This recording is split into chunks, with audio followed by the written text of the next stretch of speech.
Welcome, friend, to another journey together. We're so glad to have you here. Tonight, we will explore a selection of forgotten teachings from masters of old, keys that unlock the door to profound calm and restorative sleep. If you'd like, feel free to share what time it is and where you are listening from. We will be sharing a rare collection of heart-opening Zen tales and reflect on the wisdom contained within them. Each teaching whispers a deep truth, designed to gently shift your perception of worry, restlessness, and the endless search for something more. These are not simple tales. They are living teachings passed down through generations by those who mastered the art of inner peace. They reveal a truth many of us have lost: that genuine peace is not a destination to be reached, but a way of being that can be awakened within. Tonight, you will feel the truth of these words settle deep within you. As these ancient stories unfold, you may sense a subtle transformation unfold within you. The sharp edges of the day will begin to soften. The relentless current of your thoughts will slow to a gentle stream. Without any effort, you may find yourself drifting into a state of deep clarity and profound rest. So allow yourself to settle in now. Let go of the day and feel your body grow heavy with relaxation. Take one slow, easy breath in. And as you release it, give yourself permission to receive these timeless insights, teachings that have a way of finding us exactly when we need them most. Let us begin with a story about finding wisdom in the simplest of actions. In the mountains surrounding an ancient monastery, autumn arrived with magnificent splendor.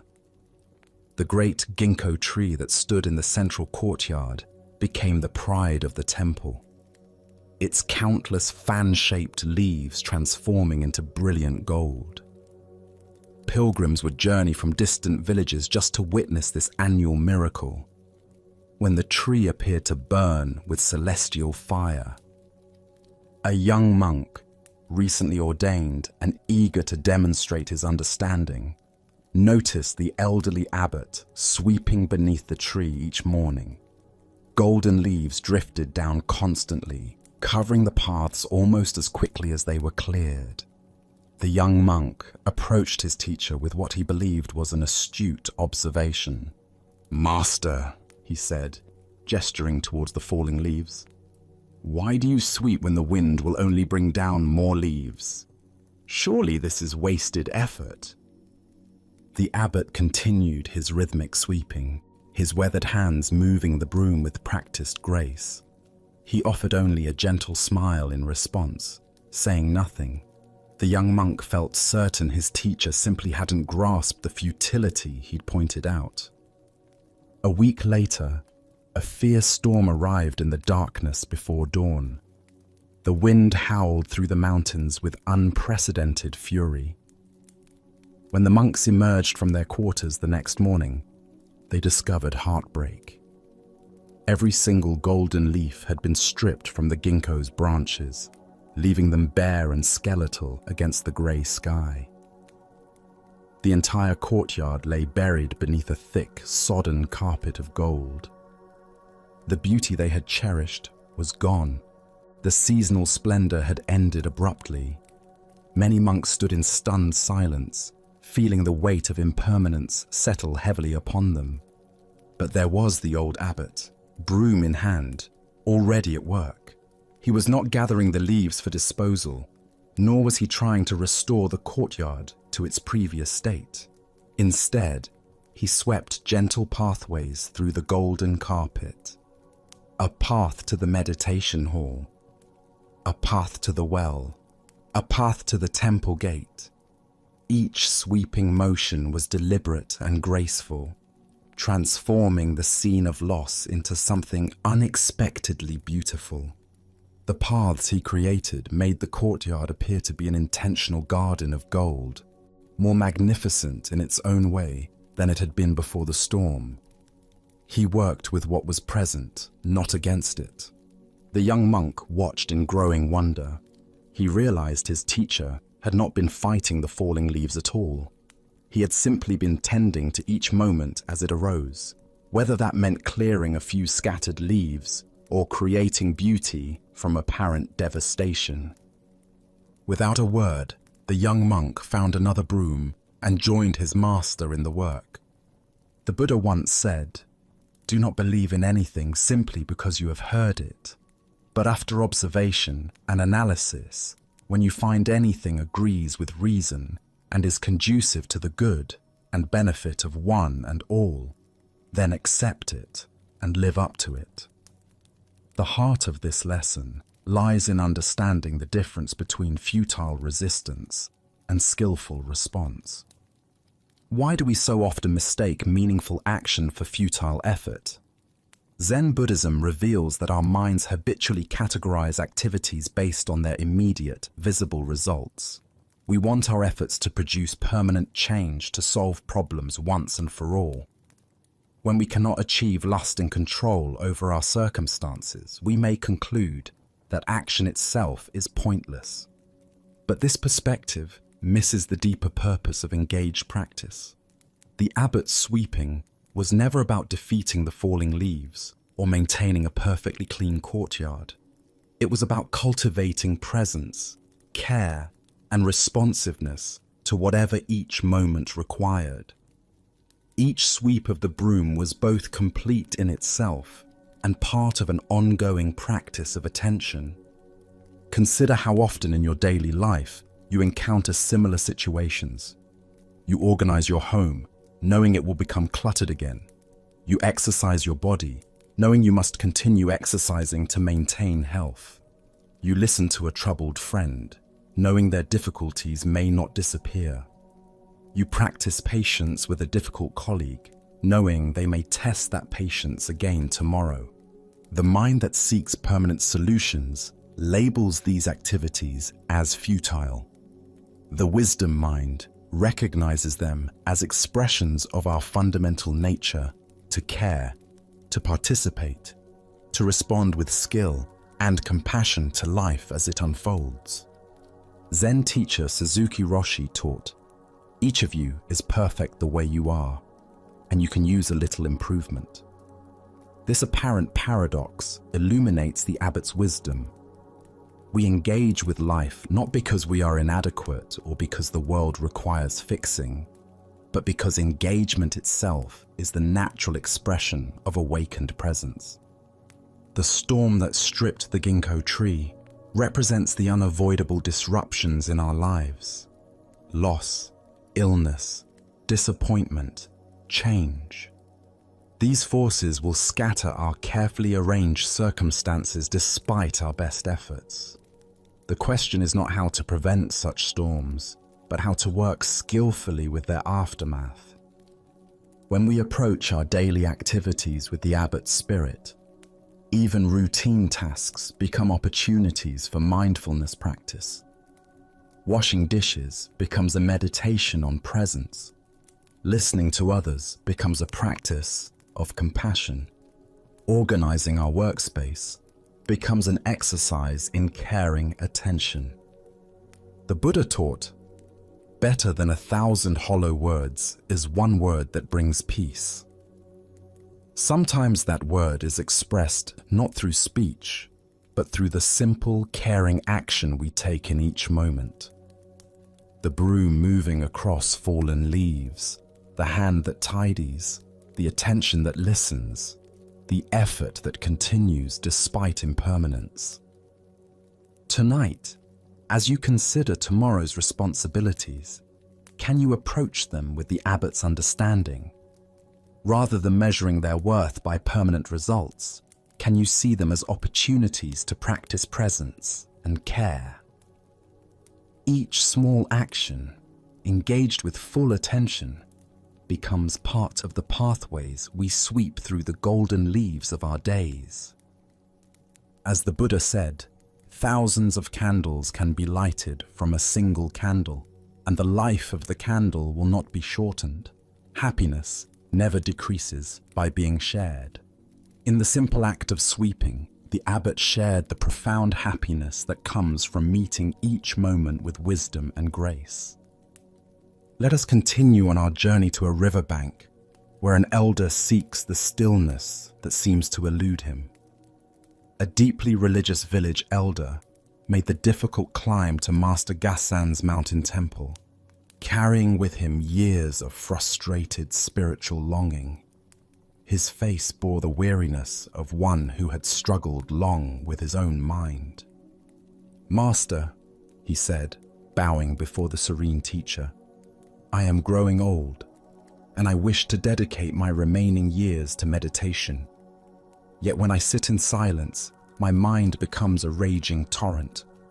Memories flood through me. Worries about my family multiply. Plans and regrets and foolish thoughts cascade endlessly. I try to push them away with force, but they return twice as strong. How can I find the peace you speak of?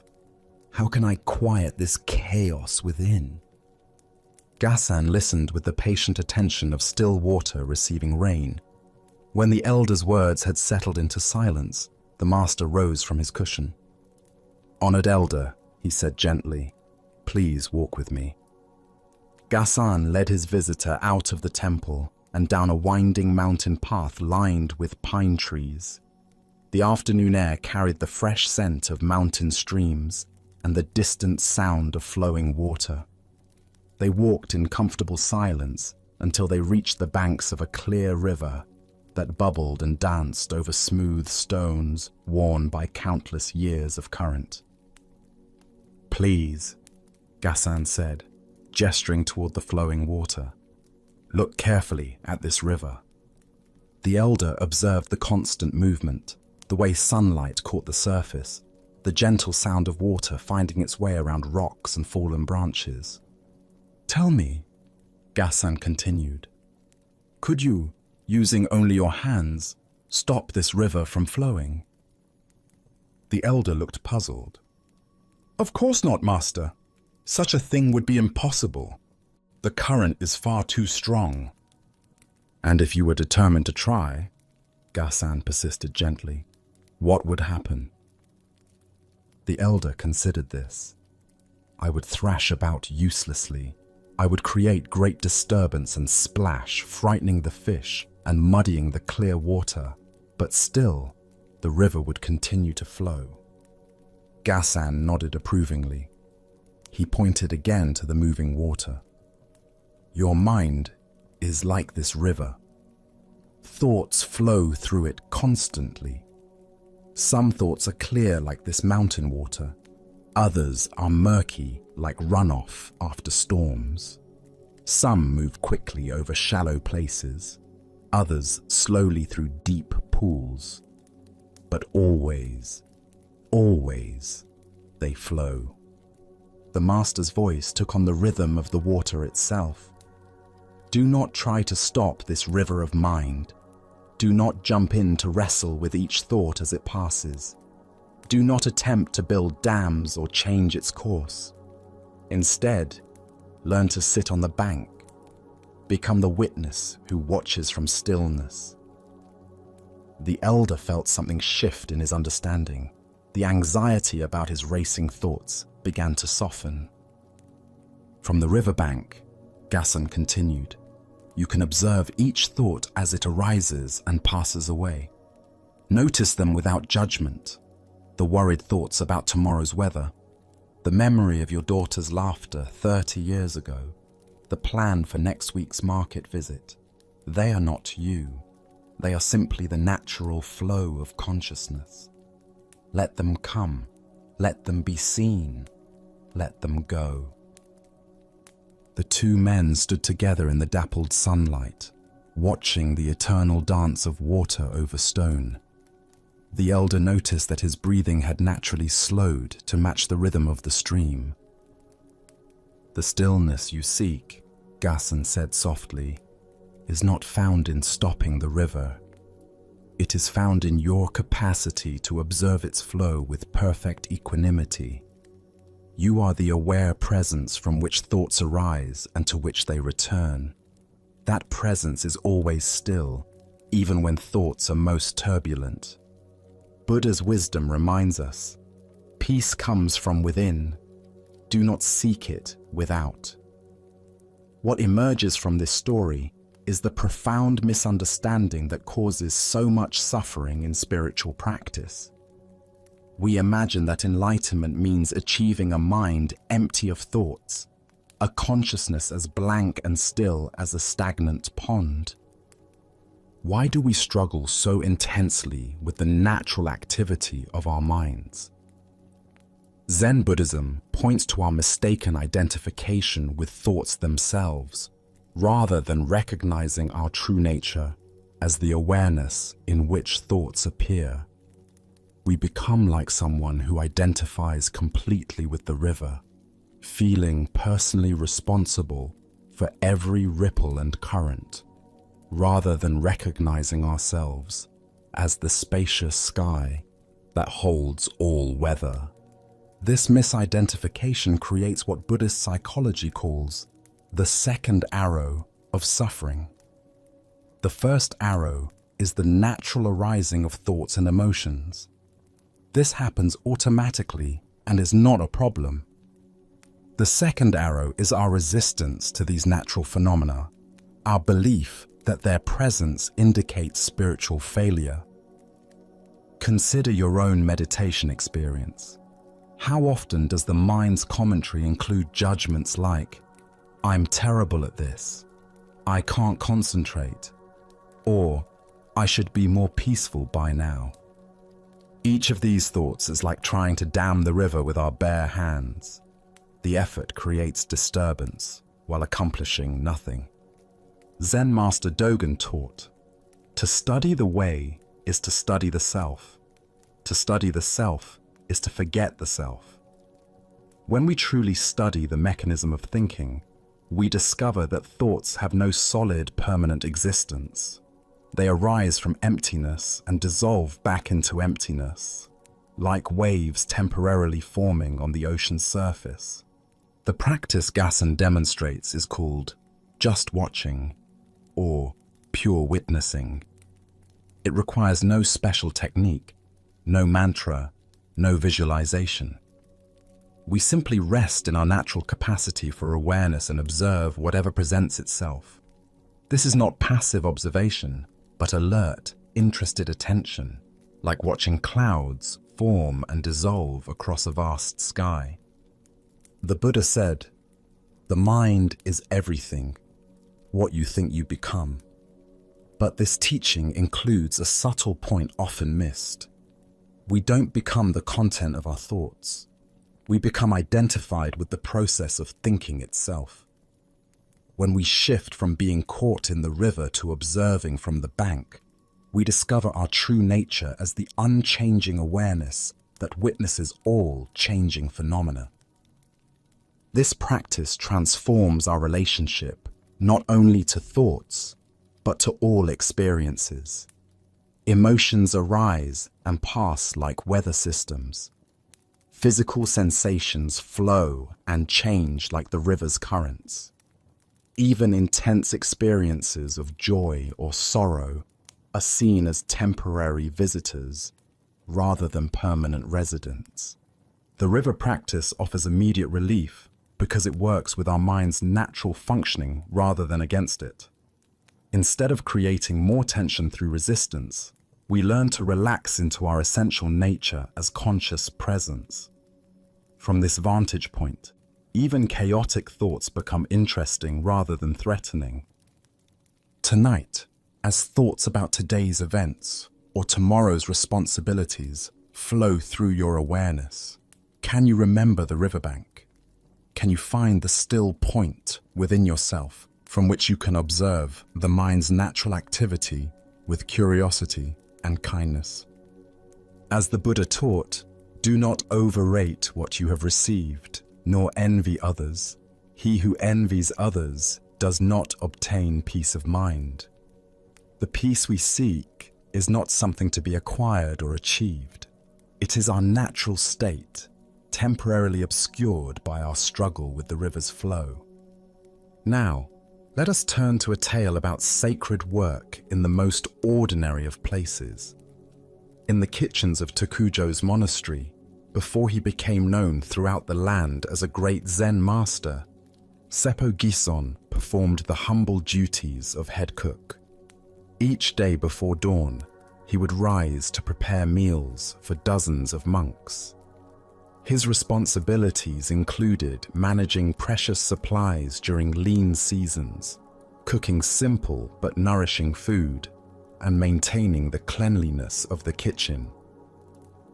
The work was demanding and repetitive.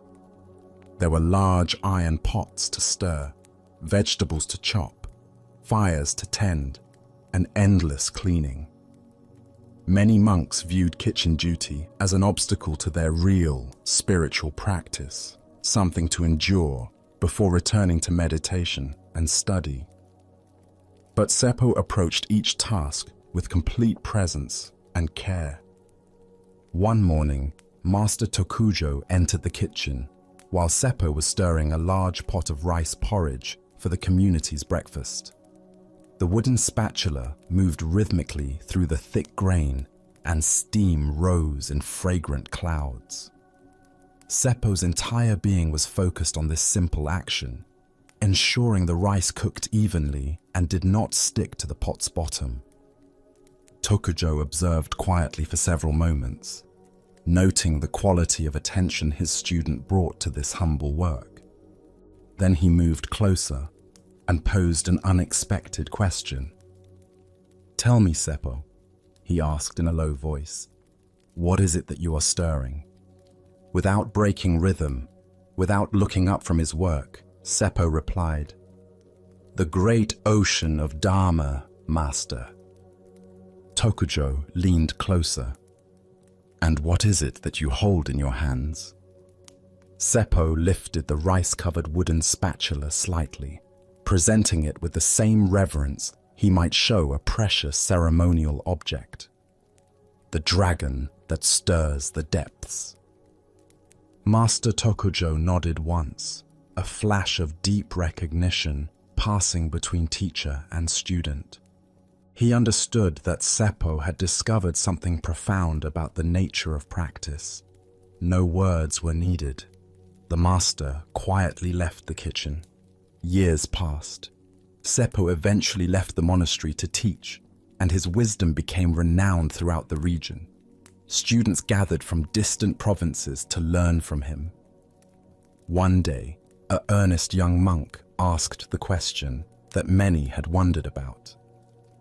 "Master Seppo, how did you attain enlightenment? Was it through years of intensive meditation, through studying the ancient texts, through receiving a special transmission from your teacher?"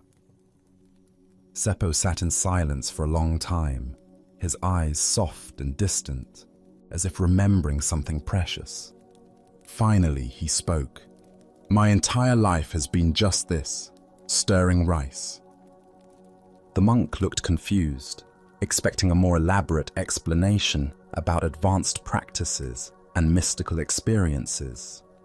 Seppo continued gently, "I never found the path separate from the pot. The great ocean was never separate from the porridge. The profound truth was not hidden somewhere else, waiting to be discovered by abandoning my daily work. It was revealed by fully realizing what that work truly was." As the Buddha observed, there is no path to happiness. Happiness is the path. This ancient wisdom illuminates the fundamental error in how we approach spiritual development. We imagine that awakening requires escaping our ordinary responsibilities to find some elevated realm of pure spirituality. Why do we create such artificial separation between sacred and mundane activities? Zen Buddhism reveals that this division exists only in our conceptual thinking, not in reality itself. Every moment offers complete access to the same consciousness, that we seek in meditation halls and temples. The pot of rice porridge is as sacred as any altar. Our conditioning teaches us to value extraordinary experiences over ordinary ones, dramatic insights over simple presence, special states over natural being. This creates what Zen calls spiritual materialism, where we treat enlightenment as another acquisition to pursue rather than recognizing our inherent wholeness. Look at your own daily activities. How often do you rush through routine tasks while waiting for life to become meaningful? Washing dishes while thinking about meditation, commuting while planning evening relaxation, doing laundry while anticipating weekend adventures. This mental habit splits our experience into sacred time and mundane time, creating a false hierarchy that separates us from the fullness of each moment. Seppo's realization demonstrates what Zen masters call ordinary mind is the way.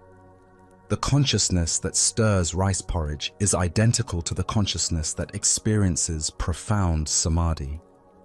The attention that tends kitchen fires is the same awareness that perceives the interconnectedness of all beings. Nothing needs to be added to our ordinary activities to make them spiritual practice. The dragon metaphor points to something subtle and important. In Asian spiritual traditions, dragons represent the dynamic wisdom that moves through all manifestations.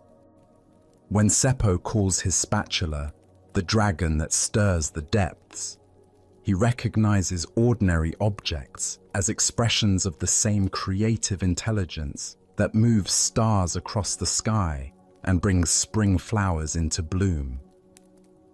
Zen teacher Yun Men said, "Every day is a good day." This doesn't mean every day brings pleasant experiences, but that every day offers equal opportunity for awakened presence. The day spent stirring rice porridge contains the same potential for realization as the day spent in deep meditation retreat. The Buddha taught, better than ruling over the entire earth is the first step on the path of liberation. That first step often comes not through exotic practices, but through bringing complete attention to whatever we are actually doing. Making coffee becomes tea ceremony. Folding clothes becomes mindfulness practice. Listening to a colleague becomes communion with universal consciousness. This understanding transforms our approach to spiritual development, from seeking special experiences to recognizing the sacred nature of present experience. We stop postponing awakening until we have more time, better circumstances, or advanced meditation skills. Instead, we discover that the path unfolds beneath our feet, wherever we stand. Dogen Zenji taught, practice and enlightenment are one. The stirring of rice is simultaneously the method and the goal. There is no gap between the means and the end, no distance between the path and the destination. Each mindful action becomes both cultivation and fruition. Consider how this applies to your own work, whether you spend your days caring for children, analyzing data, serving customers, or managing projects. What would change if you approach these activities with Seppo's understanding? Not adding anything spiritual to them, but recognizing the spiritual nature already present within them. The great ocean of Dharma that Seppo perceived in his rice pot refers to the boundless field of awareness in which all experiences arise. Every sensation, every thought, every interaction emerges from this infinite space and dissolves back into it. When we recognize this, the kitchen becomes a temple, the spatula becomes a sacred implement, and the one who stirs becomes both student and teacher. Tonight, as you move through your evening routine, can you sense the dragon stirring the depths? Can you feel the great ocean of awareness in which your simplest actions unfold? Perhaps brushing your teeth becomes a ceremony of care, or setting out tomorrow's clothes becomes an act of loving preparation. As the Buddha said, if you want to know your past, look at your present life. If you want to know your future, look at your present actions. In each moment of complete presence, we touch the timeless reality that Seppo discovered in his pot of rice. Our next story reveals the subtle difference between experiencing and claiming experience. Master Fajin was walking the mountain paths with one of his most senior students, a monk who had practiced diligently for many years and possessed considerable learning in Buddhist philosophy. The morning air carried the crisp freshness of high altitude, and ancient pines swayed gently overhead. Their footsteps created a soft rhythm on the needle-covered trail. The forest held that particular quality of silence found only in deep wilderness, where human presence feels like a temporary visitation rather than dominion. Both men walked in comfortable quiet, each absorbed in the simple pleasure of movement through natural beauty. Suddenly, a warbler landed on a slender bamboo stalk beside the path. The small bird seemed unafraid of their presence, and without warning, it opened its throat and released the most exquisite song either man had ever heard. The notes cascaded through the valley with pure, liquid beauty. Each phrase seemed perfectly crafted, rising and falling with musical intelligence that no composer could match. The song lasted perhaps 30 seconds, though time seemed suspended while it continued. When the bird finished and flew away into the deeper forest, the silence that returned felt richer and more profound than before, as if the landscape itself had been transformed by what they had witnessed. The senior monk turned to his teacher with eyes bright with enthusiasm. "Master," he said, "what an extraordinary sermon that little bird just delivered. Its song spoke directly to the heart about impermanence and natural beauty. Even without words, it taught us about the fleeting nature of all precious moments. What a perfect demonstration of the Buddha's teaching, that wisdom appears in countless forms." Master Fajin regarded his student with the gentle, questioning expression that his disciples knew well. He allowed a moment of silence to settle between them before speaking. "Tell me," he asked softly, "who heard the sermon?" The monk opened his mouth to answer. "I did," but found himself pausing. Something in his teacher's tone suggested the question pointed toward deeper territory than it first appeared. He stood there, with his response suspended, sensing that his understanding was about to be challenged. The master waited patiently, allowing the question to work its way into his student's awareness. The forest continued its quiet breathing around them, indifferent to human concepts about sermons and teachings.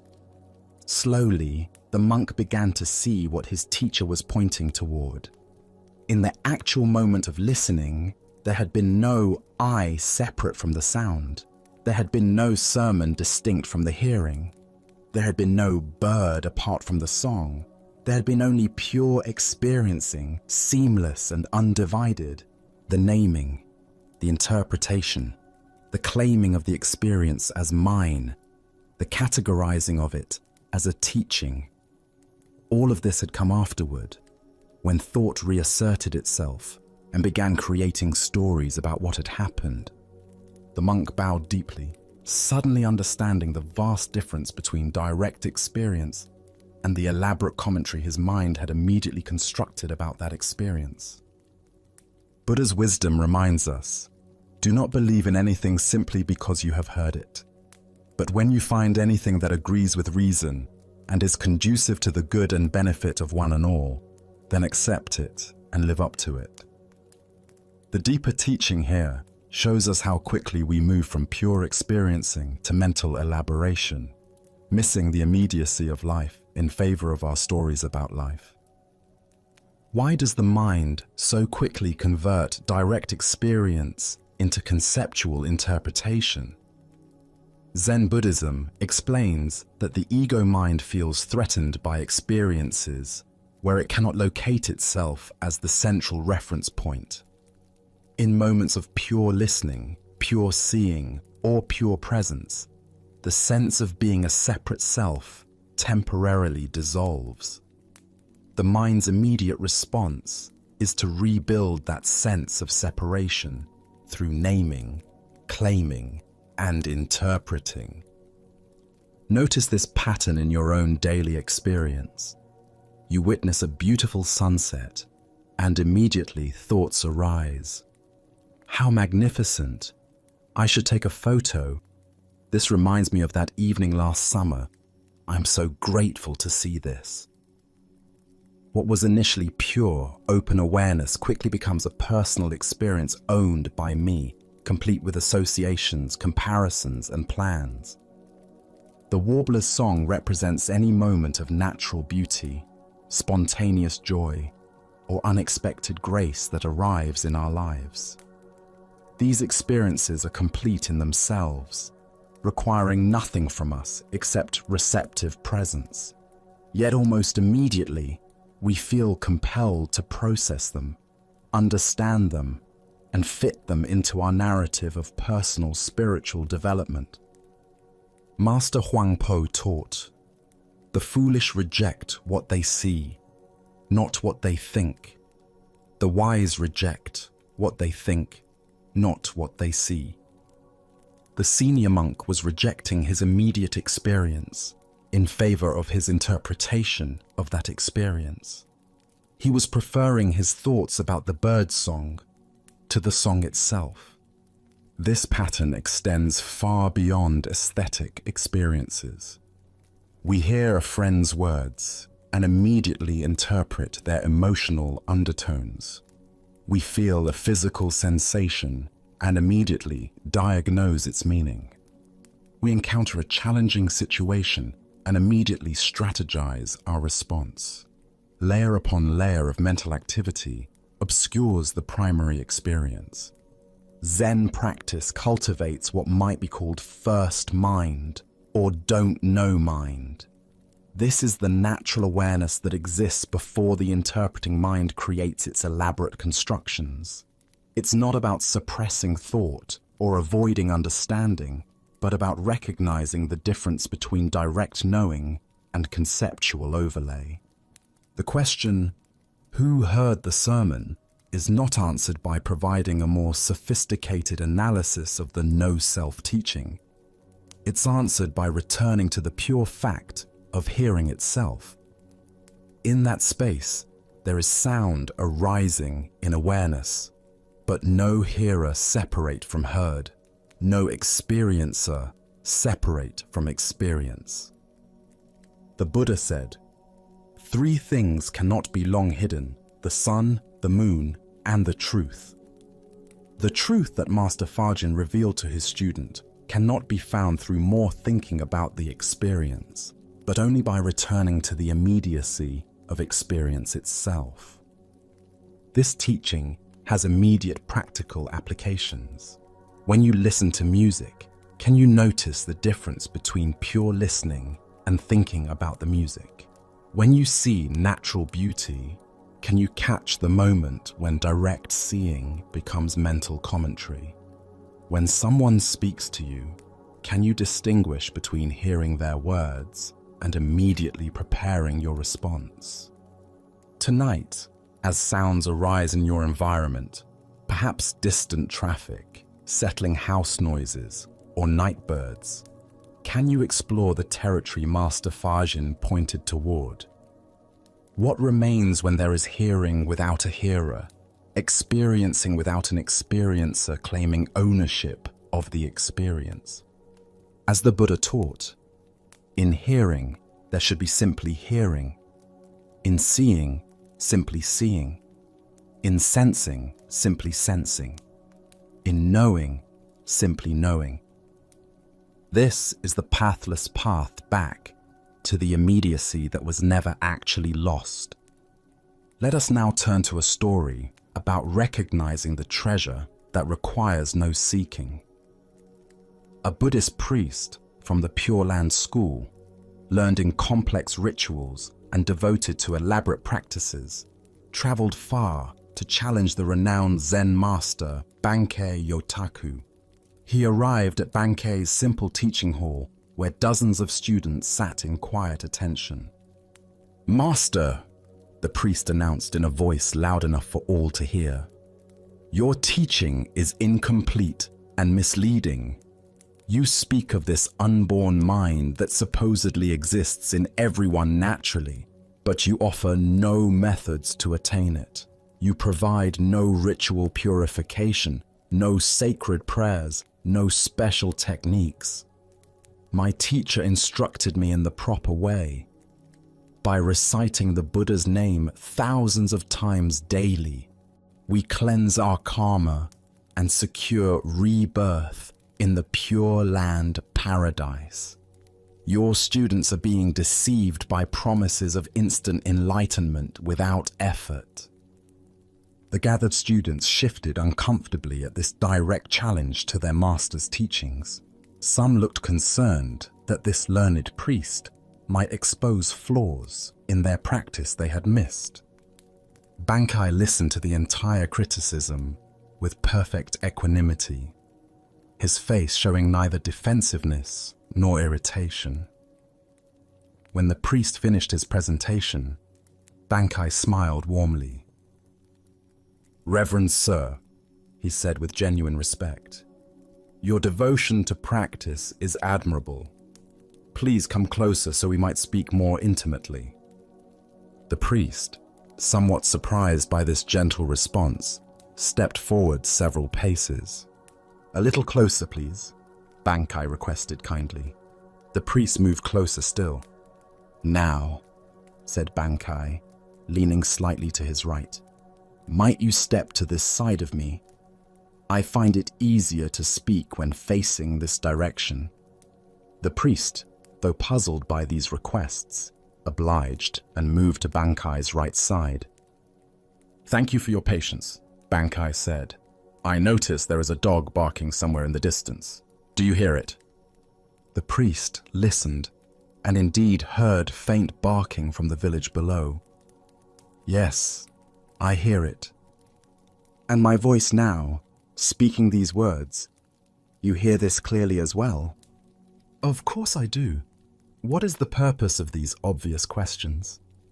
"You can see the faces of my students gathered here and feel the cool breeze coming through that open window." Yes, the priest said, growing impatient. "Any child could perceive these things. What does this have to do with spiritual attainment?" Bankei's smile deepened with infinite kindness. "Tell me, Reverend friend, when you heard that dog barking, did you need to recite prayers to accomplish that hearing? When you see these faces before you, do you need to perform purification rituals to make seeing possible? When you felt the breeze, did you first need to cleanse your karma through thousands of repetitions?" The priest began to answer, then stopped, sensing something significant in these simple questions. The capacity that just heard the dog, that sees perfectly, that feels and knows. Was this born when the dog began barking? Will it die when I stop speaking? Did you create it through spiritual practice? Can you destroy it through neglect? The priest stood in growing stillness, his argumentative energy quietly dissolving. "This natural awareness that effortlessly receives all experience," Bankei continued gently, "is what I point to as the unborn mind. It has been functioning perfectly within you your entire life. When you were an infant, it heard your mother's voice. When you studied scriptures as a young man, it comprehended meaning. when you traveled here today with concerns about incomplete teachings, it perceived every sight and sound along the way. The priest's eyes widened as understanding dawned. You have been trying to acquire what you have never been without, Bankai said softly. You have been seeking to purify what is already pure by nature. The treasure you hope to find in some future Pure Land is the very awareness through which you search for it. The visiting priest stood speechless, feeling the foundation of his effortful practice gently dissolving as he recognized the simple, undeniable truth of his own immediate experience. Ancient Buddhist wisdom tells us, if you meet the Buddha on the road, kill him. Here we discover the radical simplicity that dissolves our complicated seeking. We spend years pursuing what we have never been separate from, overlooking the obvious in favor of the exotic. Why do we find it so difficult to recognize our own fundamental nature? Zen Buddhism points to our deep conditioning that equates value with difficulty, authenticity with complexity, and spiritual attainment with elaborate effort. We cannot believe that what we seek most desperately is closer to us than our own breath. The mind that seeks enlightenment through accumulating spiritual experiences is like someone searching for their glasses while wearing them. The very capacity that searches is what we hope to find. The awareness that feels inadequate and incomplete is itself the unlimited consciousness we imagine lies at the end of some long spiritual journey. Consider your own spiritual seeking. How much energy goes into acquiring special states, collecting insights, perfecting techniques, or progressing through levels of attainment? What would remain if you stopped trying to improve your consciousness and simply recognized the consciousness that is already present? The priest's training emphasized transformation through repetition, purification through ritual, and salvation through accumulated merit. These practices rest on the assumption that our basic nature is flawed and requires extensive modification. Bankei's teaching reveals the opposite, that our essential nature is already perfect and requires only recognition, not improvement. This doesn't negate the value of spiritual practice, but radically reframes its purpose. Practice becomes appreciation rather than acquisition, polishing rather than creating, remembering rather than achieving. We sit in meditation not to attain enlightenment, but to rest in the awareness that is always already enlightened. Zen Master Linji taught, there is nothing special to do. Just be ordinary, relieve yourself, wash your face, put on your clothes, and eat your food. When tired, sleep. The extraordinary ordinariness of the unborn mind functions through every simple activity without requiring our cultivation or maintenance. The Buddha said, "Look within. You are the Buddha." This is not metaphorical encouragement, but literal description. The capacity that just read those words, that understands meaning, that experiences thoughts and sensations arising and passing, this is Buddha nature itself, complete and perfect, exactly as it is. When the priest heard the dog barking, no gap existed between hearer and heard. When he saw the students' faces, no separation existed between seer and seen. In these moments of natural functioning, the artificial divisions created by seeking mind dissolved into seamless experiencing. This recognition brings profound relief because it ends the exhausting project of self-improvement. We can stop trying to become worthy of love, enlightenment, or happiness. We can cease the endless effort to transform ourselves into someone more spiritual, more peaceful, or more wise. What we are in this moment, aware and present, is already the goal of all seeking. Tonight, as you notice thoughts appearing and disappearing in your awareness, can you recognize the unchanging space in which they arise? As sensations come and go in your body, can you feel the constant presence that witnesses their movement? This witnessing awareness is not something you possess. It is what you are. As the Buddha taught, you yourself, as much as anybody in the entire universe, deserve your love and affection. This love begins with recognizing the sacred nature of your own immediate awareness, the unborn mind that Bankei revealed in his simple questions by the temple window. Let us continue on our journey with a tale of a master who discovered profound wisdom through childlike simplicity. This is the story of Great Fool, whose very name became his teaching. Yamamoto Yasuo lived as a prosperous scholar of ancient Japanese literature, respected for his expertise in classical poetry and his passionate devotion to traditional culture. Witnessing what he perceived as the decline of sacred values in his society, he wrote an impassioned book titled The Reality of the Gods, and ended his own life in protest, hoping to awaken others to what was being lost. He left behind substantial wealth and 5 children, 4 sons and 1 daughter, expecting his eldest son to inherit the family fortune and continue the family legacy. But the eldest son possessed a spirit that could not be contained by conventional expectations.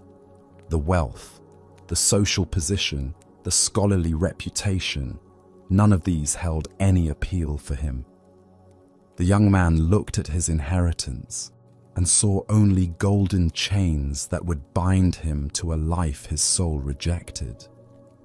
Without ceremony or explanation, he gave away everything his father had accumulated, changed his name to Great Fool, and set out to discover what lay beyond material security and social approval. At 22, this self-named fool began wandering in search of a true teacher. He had no money, no connections, no credentials, only a burning desire to understand the deepest truths of existence. After much searching, he found a Zen master who could guide him and threw himself into intensive study and practice. Within a few years of concentrated effort, he achieved the realization that had eluded him in his former life of comfort and learning.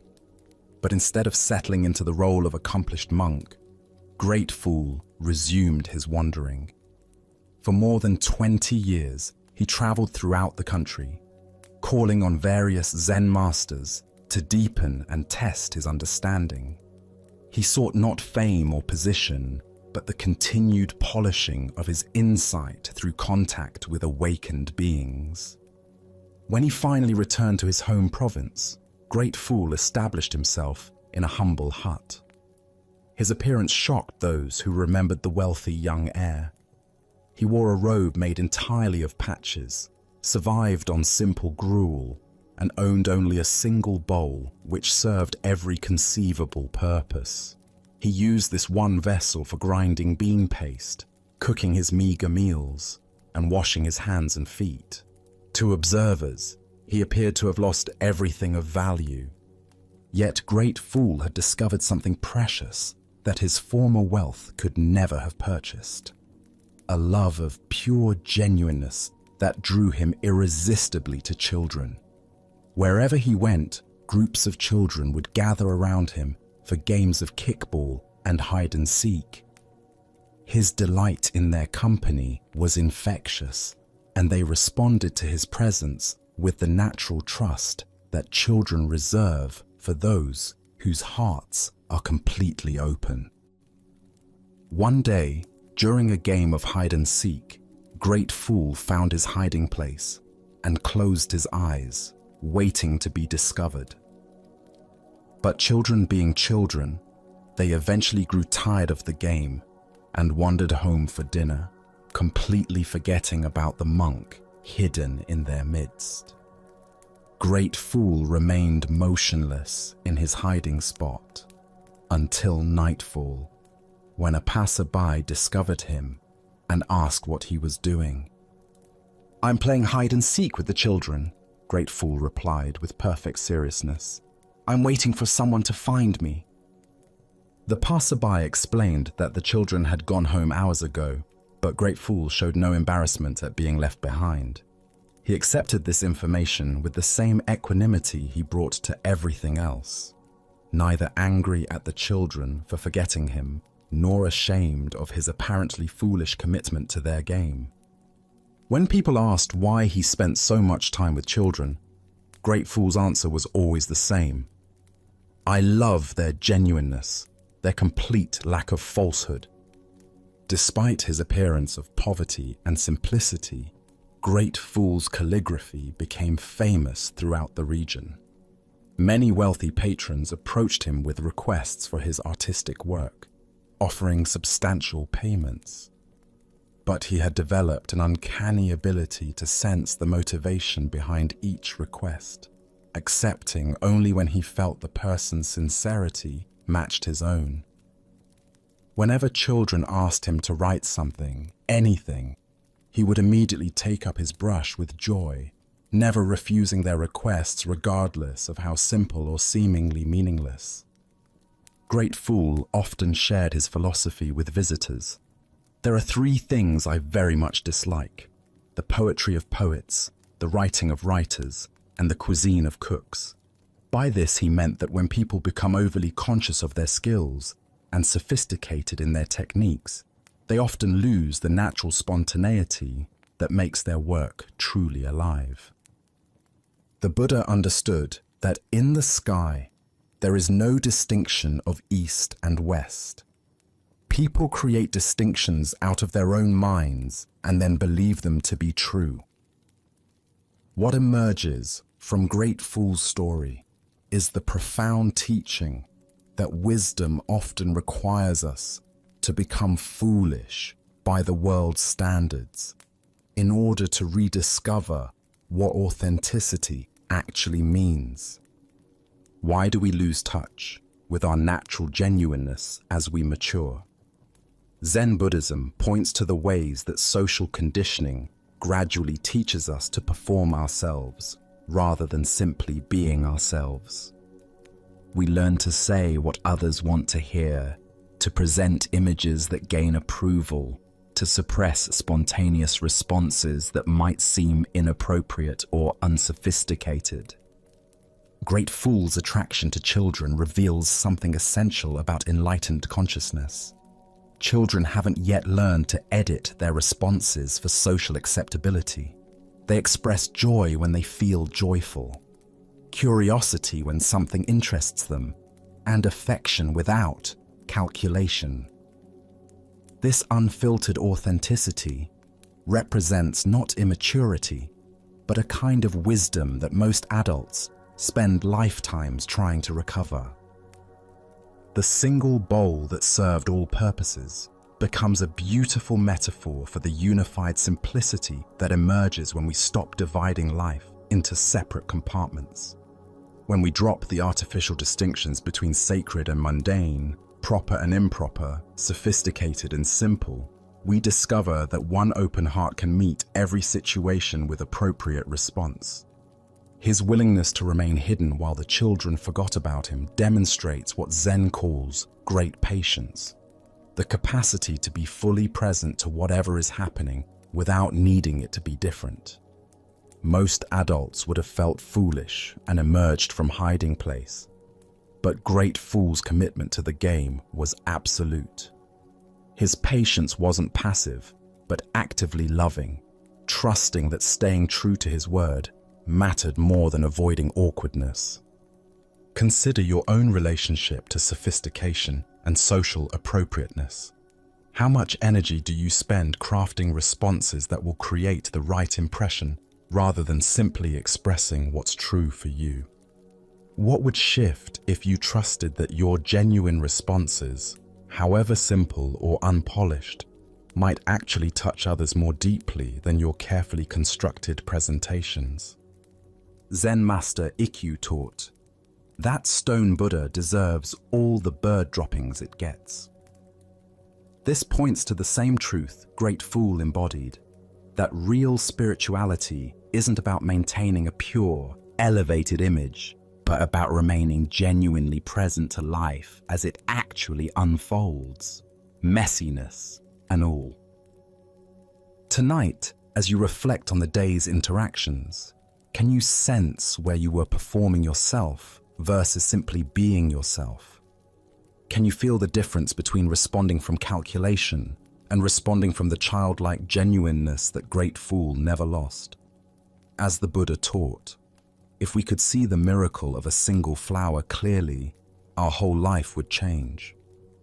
The miracle lies not in complexity, but in the simple, direct encounter with what's actually present, something children know naturally and adults must learn to remember. Now, let us explore a Zen story about the fluid nature of circumstances and the wisdom of withholding judgment. This is the tale of an old farmer and the art of living with uncertainty. In a remote valley surrounded by rolling mountains, an elderly farmer lives with his adult son in a simple farmhouse that has sheltered their family for generations. Their life is modest but sufficient, sustained by a small plot of vegetables and their most valuable possession, a strong, reliable horse that helps with all the heavy work of farming and transportation. One morning, the farmer awakens to discover that the horse has disappeared during the night. The gate stands open, and there are no tracks indicating theft. The animal has simply wandered off into the vast wilderness beyond their valley. For a farming family, losing their only horse represents a catastrophic setback that threatens their livelihood and survival. Word of this misfortune spreads quickly through their small community. By afternoon, neighbors begin arriving to express their sympathy and support. "Oh, how terrible this is for you," they exclaim with genuine concern. "What dreadful luck! How will you manage the farm without your horse? This is truly a disaster." The old farmer listens to their well-meaning condolences with calm attention, then responds simply, "How do you know this is bad luck?" His neighbors exchange puzzled glances. Surely the loss of such an essential animal is obviously unfortunate. But the old man's serene expression reveals no trace of the distress they expect to see. He continues with his daily activities, as if nothing particularly significant has occurred. The next morning brings an extraordinary development. The missing horse returns, not alone, but followed by a small herd of wild horses, magnificent, powerful animals that have chosen to follow the domestic horse back to the farm. The farmer and his son quickly construct temporary fencing to contain this unexpected windfall. The same neighbors who had offered sympathy now rush over to share in the celebration. "What incredible good fortune," they declare with excitement.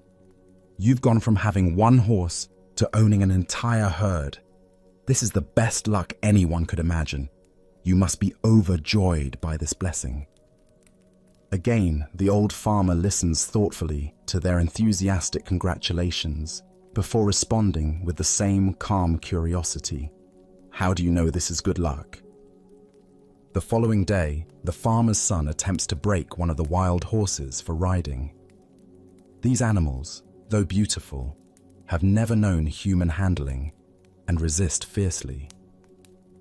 During the training session, the young man is thrown violently from the horse's back and suffers a severe break in his leg that leaves him unable to walk without assistance. Once more, the neighbors gather to offer their support in what appears to be another turn toward misfortune. "How dreadful," they lament, shaking their heads at this latest setback. "Just when things were looking so positive, this terrible accident happens.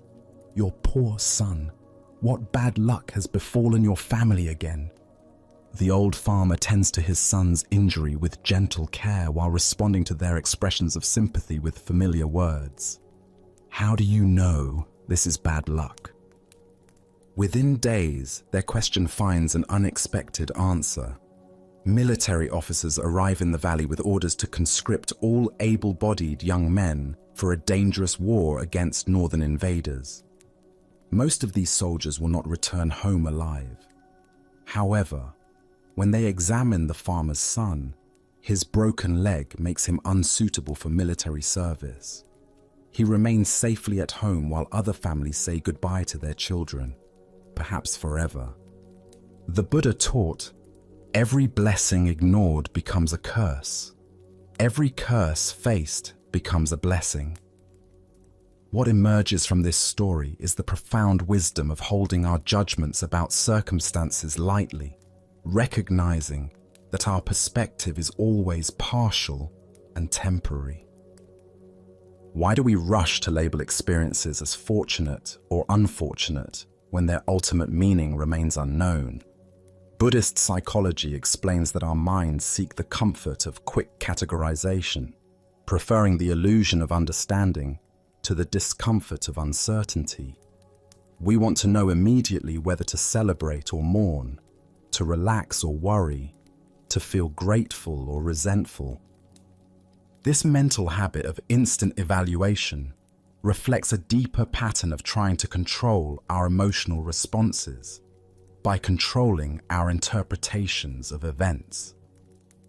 If we can quickly determine that something is good or bad, we believe we know how to feel and what to expect.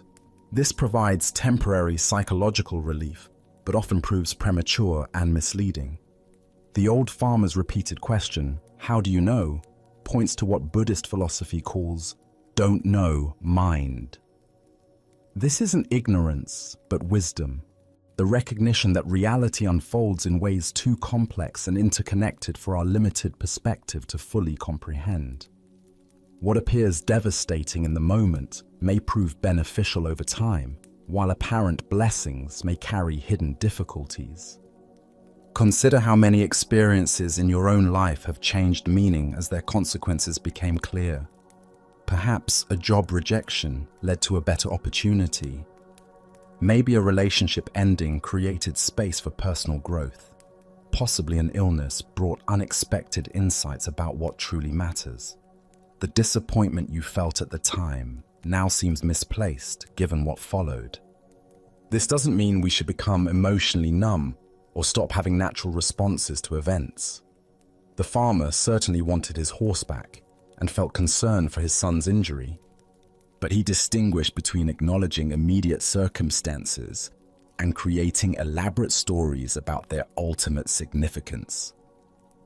Zen master Suzuki Roshi taught about beginner's mind, approaching each situation with fresh openness rather than predetermined assumptions about its meaning. When we practice this kind of mental flexibility, we become more resilient and responsive to changing conditions rather than rigid and reactive. The art of living that this story illustrates involves developing what Buddhists call equanimity, the capacity to remain present and responsive regardless of whether circumstances align with our preferences. This isn't passive resignation, but dynamic engagement without attachment to specific outcomes. Buddhist teacher Pema Chodron describes this as learning to stay with the experience instead of immediately jumping to conclusions about what it means for our future happiness or security. When we can rest in not knowing, we often discover that our wisdom about how to respond emerges naturally from the situation itself. The farmer's approach also demonstrates tremendous faith, not in specific outcomes, but in the fundamental trustworthiness of life's process. He acts skillfully with whatever arises while remaining open to possibilities beyond his current understanding.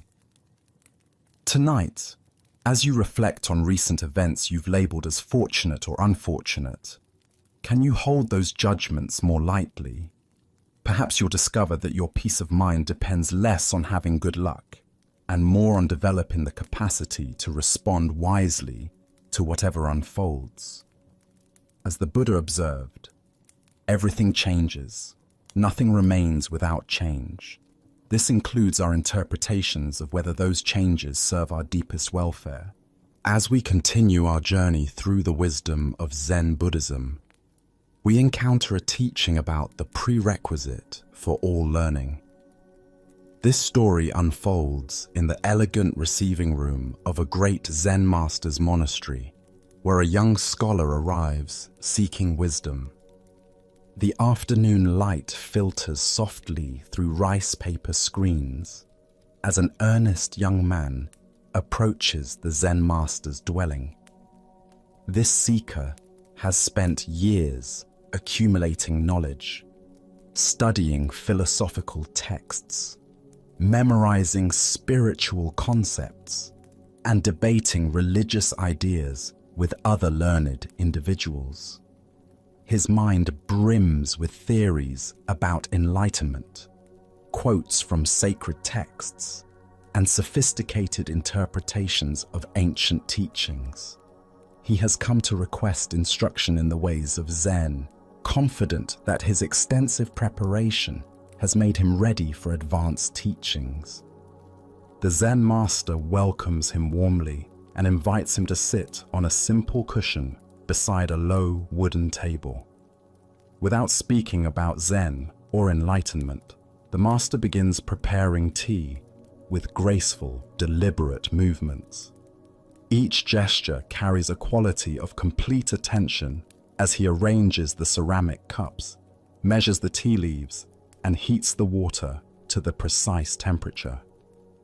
The young scholar watches somewhat impatiently, eager to discuss profound spiritual matters rather than observe this mundane tea preparation. Surely someone of his sophistication deserves more substantial instruction than watching an old man make tea. The master places an elegant cup before his guest and begins to pour the steaming tea with steady precision. The golden liquid fills the cup to its brim, but the master continues pouring. The tea overflows onto the saucer, then onto the table, and finally begins dripping onto the floor. Still, the master continues pouring. Unable to contain himself any longer, the young man exclaims, "Master, the cup is full! It cannot hold any more tea!" The Zen master sets down the teapot and looks directly into the scholar's eyes. "Indeed," he says quietly, "this cup is like your mind. It is already full. How can I teach you anything about Zen when there is no room in your understanding for new insights? First, empty your cup. Then we can begin." As the Buddha observed, an empty cup can be filled with fresh tea. What emerges from this story is the essential quality of beginner's mind, or shoshin in Japanese, that makes all genuine learning possible.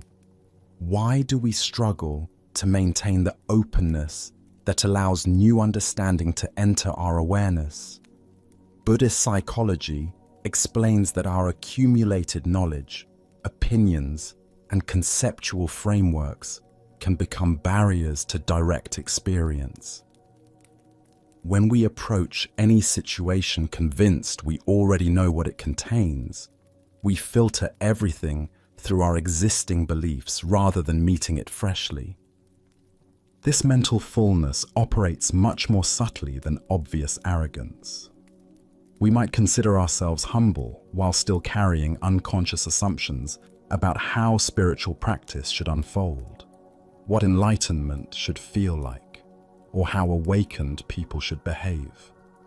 These preconceptions create a kind of spiritual static that interferes with clear perception. The Buddha said, "In the beginner's mind, there are many possibilities, but in the expert's mind, there are few."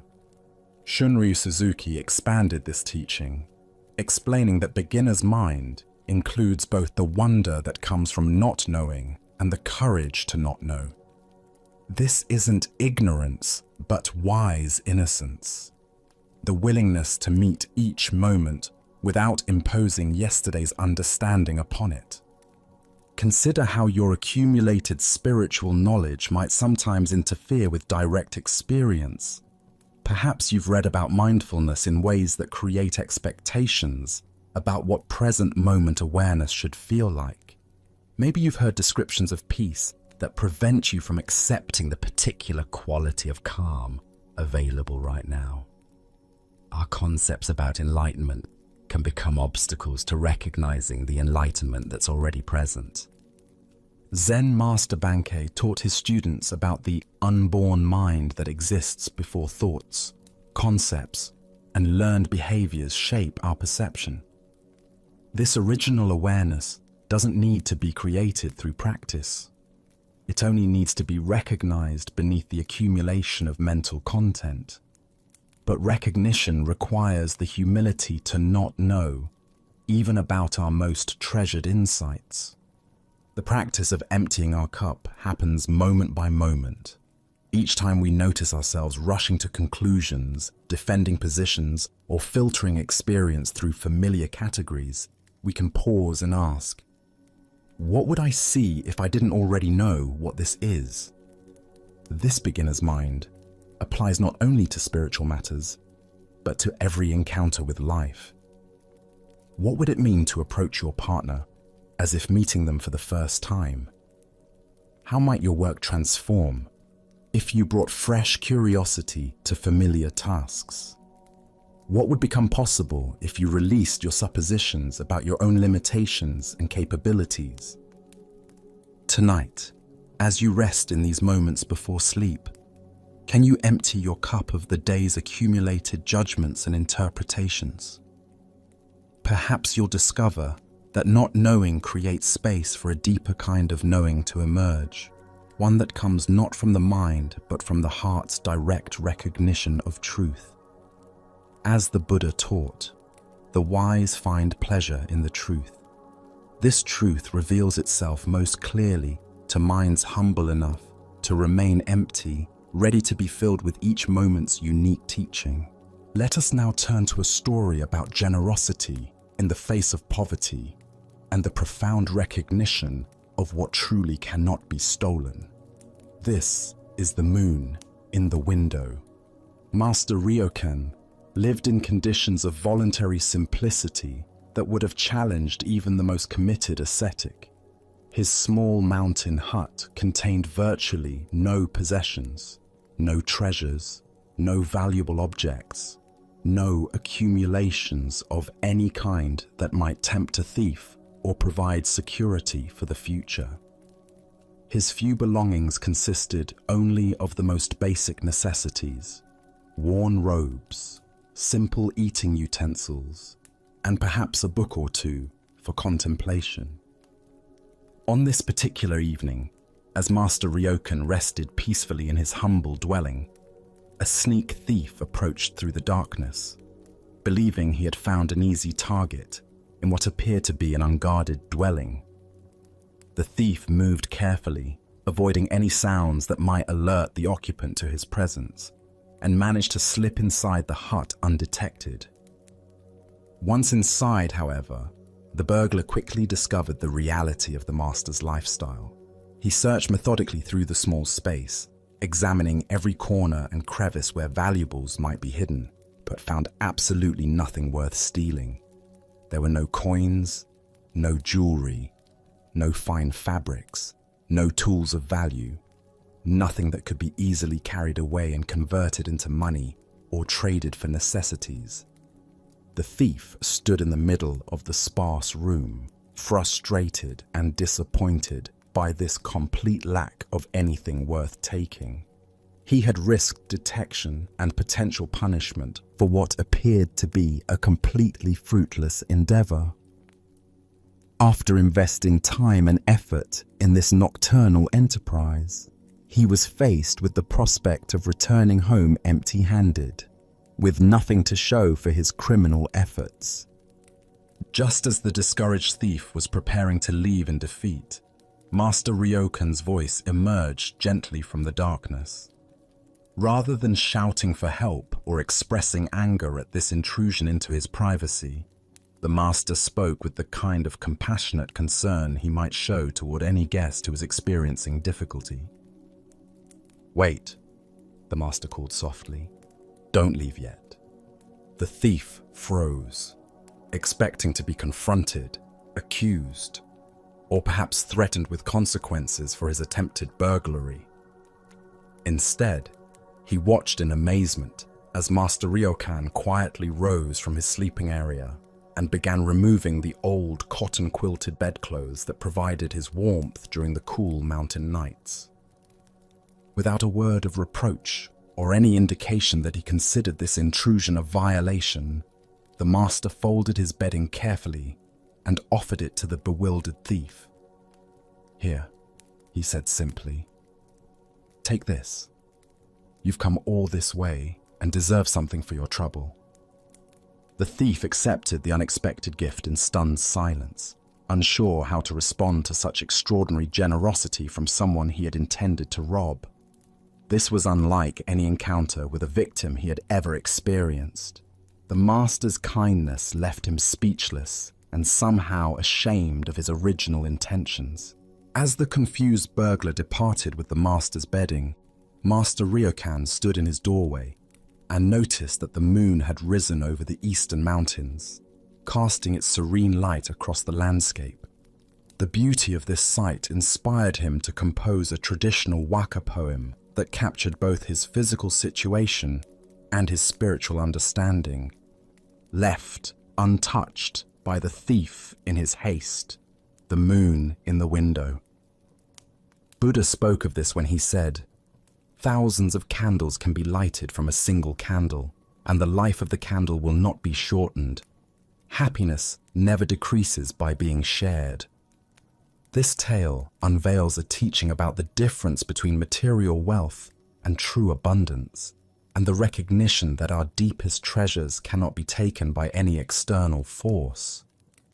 This ancient wisdom illuminates our relationship with possession, security, and the fear of loss that dominates so much of human experience. Master Ryokan's response to the thief reveals someone who understood that genuine wealth consists not in what we accumulate, but in our capacity for generosity, compassion, and appreciation of beauty that requires no ownership. The master's immediate impulse to give something to the disappointed thief demonstrates a revolutionary understanding of abundance. Rather than feeling victimized by someone who had tried to take from him, he experienced concern for someone who seemed to be in need. His poverty became a source of generosity rather than a reason for defensiveness or fear. Why do we typically respond to attempted theft with anger, outrage, and desire for punishment rather than compassion for the thief's desperation?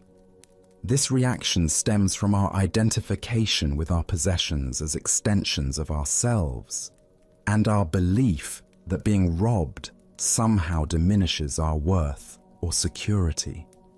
But Master Ryokan's response suggests a different relationship with material goods, one based on stewardship rather than attachment. His poem about the moon reveals the profound teaching at the heart of this story. The thief could take material objects, but could never steal the master's appreciation of beauty, his capacity for wonder, his ability to find joy in simple, natural phenomena. These internal treasures, peace, contentment, aesthetic sensitivity, remain completely beyond the reach of any external threat. The image of the moon in the window represents all the gifts that life offers freely to anyone with eyes to see them. Beauty, mystery, natural wonder, and the kind of wealth that increases rather than decreases when shared. The thief left with fabric that would eventually wear out, but the master retained access to beauty that would never diminish, and joy that no one could take away. This teaching reveals the difference between having and being. Material possessions require constant protection, can be lost or stolen, and often create more anxiety than genuine security. But the qualities of consciousness that Master Ryokan embodied, generosity, peace, appreciation, become stronger through expression rather than weaker through sharing. We can observe similar dynamics in our own relationship with loss and theft. When someone takes something from us, do we focus primarily on what we've lost, or on our capacity to respond with wisdom and compassion? Can we recognize opportunities to practice generosity even in situations that initially seem to call for defensive reactions? The story also points us toward understanding true security. Master Ryokan felt safe not because he had elaborate locks or security systems, but because he had nothing worth stealing in conventional terms and everything worth having in spiritual terms. His security came from inner abundance rather than external accumulation. Zen practice cultivates what might be called non-possessive appreciation, the ability to enjoy beauty and goodness without needing to own or control them. When we can appreciate the moon without needing to possess it, we access a form of wealth that no economic conditions can threaten. Additionally, our minds tend to assume that voluntary simplicity means deprivation or sacrifice. But Master Ryokan's story suggests the opposite, that reducing our attachment to material accumulation can actually increase our access to the forms of wealth that truly matter. His poverty became a gateway to generosity rather than a limitation on his capacity to give. The thief's hasty departure suggests that he recognized something in the master's response that challenged his entire framework for understanding value and security. Being met with kindness instead of anger, generosity instead of defensiveness, probably planted seeds that would continue growing long after he left the mountain hut. Beyond this, there emerges a teaching about the transformative power of unexpected responses. By meeting attempted theft with spontaneous giving, Master Ryokan created a moment of grace that had the potential to change not only the thief's immediate experience, but his entire understanding of human nature and the possibilities for positive interaction.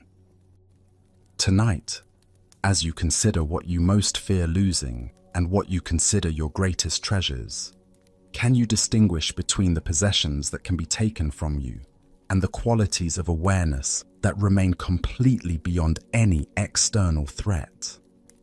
What would it mean to invest more energy in developing the kind of wealth that increases through sharing rather than decreases through loss?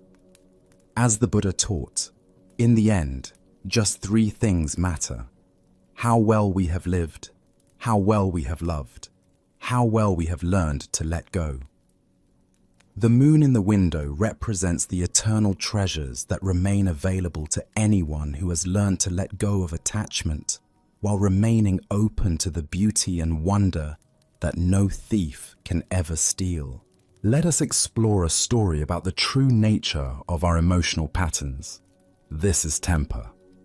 In a peaceful monastery where cherry blossoms drifted like snow across stone pathways, a troubled man approached the renowned Zen master Bankei.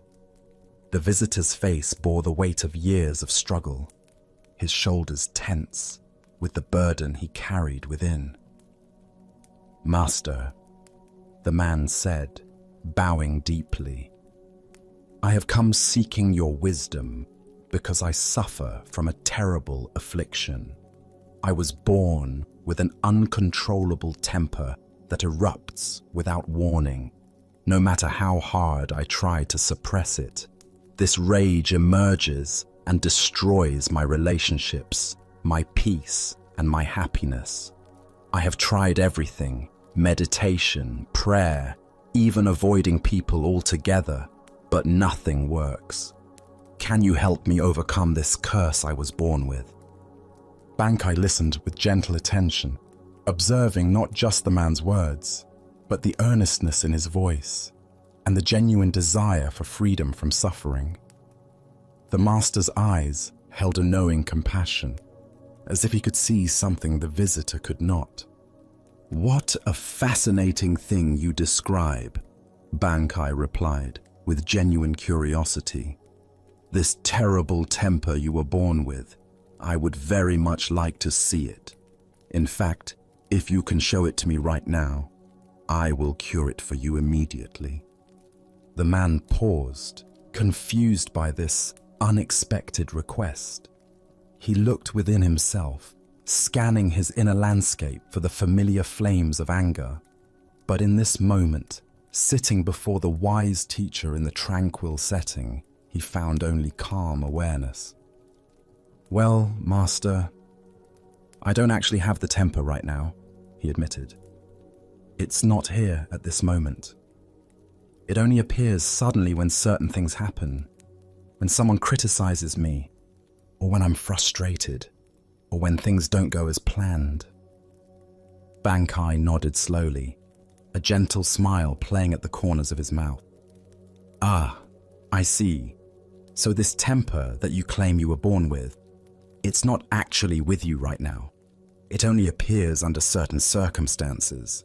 If it were truly something you were born with, something that was your essential nature, wouldn't it be present all the time?" The man's eyes widened as understanding began to dawn. If his anger was truly innate, truly part of his fixed nature, it would never leave him. But here he sat, completely calm, the anger nowhere to be found. "In that case," Bankai continued softly, "this short temper is not something inherent in you at all. The Buddha once said, holding on to anger is like drinking poison and expecting the other person to die. This ancient wisdom illuminates the profound truth that anger, like all emotions, is not a permanent fixture of our identity, but a temporary arising that we often mistake for our essential nature. Why do we convince ourselves that difficult emotions are just who we are? Zen Buddhism reveals several patterns that create this misunderstanding. When we repeatedly experience certain emotional reactions, we begin to identify with them so completely that we cannot imagine ourselves without them. We say, "I am an angry person," rather than "anger sometimes arises in my experience." This identification serves as a form of psychological protection. If we believe our reactivity is fixed and unchangeable, we avoid the responsibility and the freedom that comes with recognizing our capacity to respond differently. It feels safer to say, "This is just how I am," than to acknowledge the more empowering truth that we have choice in every moment. Consider how often throughout your day you might declare aspects of your experience as permanent fixtures of your identity. "I'm not a morning person. I'm terrible with technology. I'm just naturally anxious."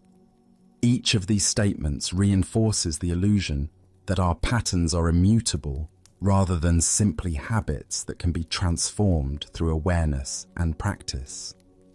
Zen master Suzuki Roshi taught, "Each of you is perfect the way you are, and you can use a little improvement." This paradox points to the truth that while our essential nature is already whole and complete, the patterns we've layered over that nature through conditioning can be examined and shifted.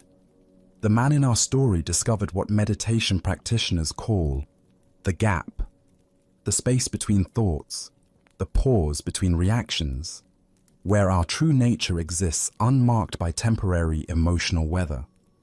In that gap, He could see clearly that anger was not his identity, but simply a conditioned response that arose under certain circumstances. When we recognize that our difficult emotions are visitors rather than permanent residents, we can greet them differently. Instead of, "I am angry," we might observe, "Anger is arising." This subtle shift creates space for the emotion to be present without consuming our entire identity. Tonight, as you reflect on the patterns you might have labeled as just who you are, can you find the spaces where these patterns are absent? Can you locate the aware presence that remains constant, whether anger, sadness, or joy is present? As the Buddha taught, you are not your thoughts, you are not your emotions, you are the awareness that observes them. In recognizing this distinction, we discover the freedom that was always available beneath our conditioned responses. Let us now turn to a tale of profound simplicity and mysterious contentment. This is the stone robe.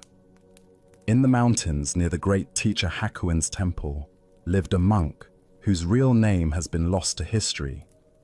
The local villagers knew him only as the stone robe monk, a title that spoke to both his poverty and his ingenious adaptation to life's challenges.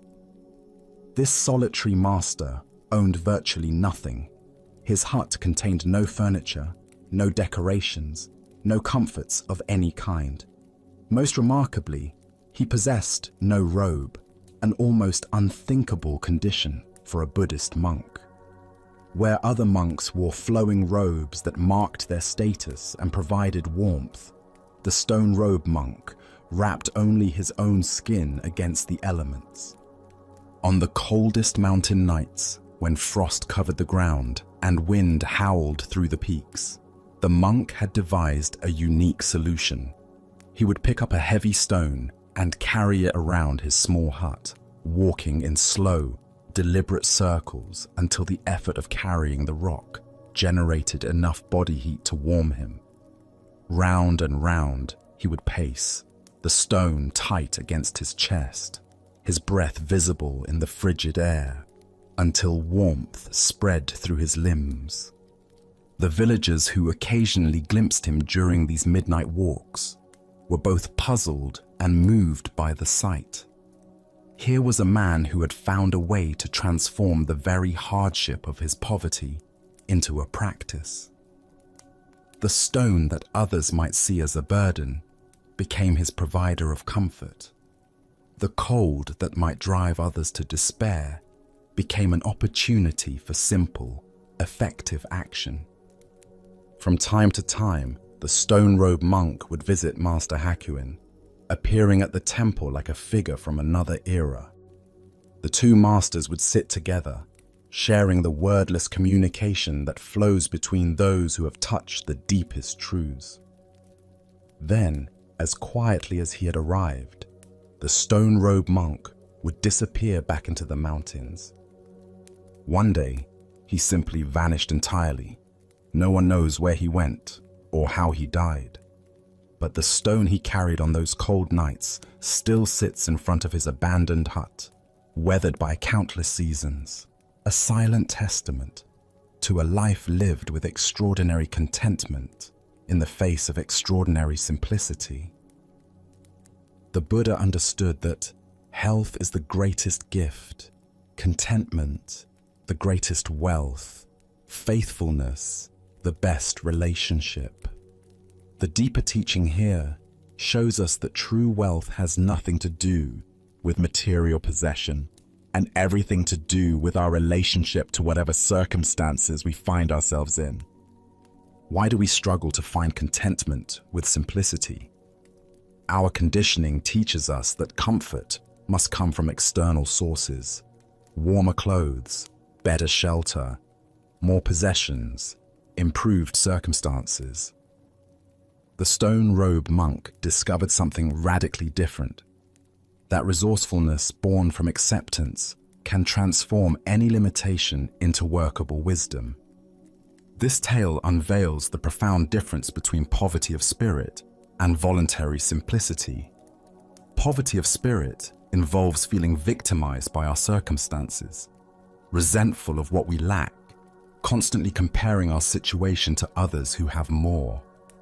Voluntary simplicity, even when circumstances are difficult, involves a fundamental acceptance that finds creative ways to meet challenges without complaint or self-pity. The stone in this story represents what Zen calls skillful means, the creative adaptation that emerges when we stop arguing with reality and start working with it. Instead of lamenting his lack of a warm robe, the monk found another way to generate warmth. Instead of viewing the stone as an inconvenience, he recognized it as a resource. This is the genius of acceptance. It frees our creative energy from resistance and channeling it toward practical solutions. Consider the stones in your own life, the limitations, inconveniences, or challenges that you might habitually resist. What would shift if you approached these not as problems to be solved or obstacles to be overcome, but as raw materials for creative adaptation? How might a traffic jam become an opportunity for breathing practice, or a small living space become a chance to discover the freedom of owning less?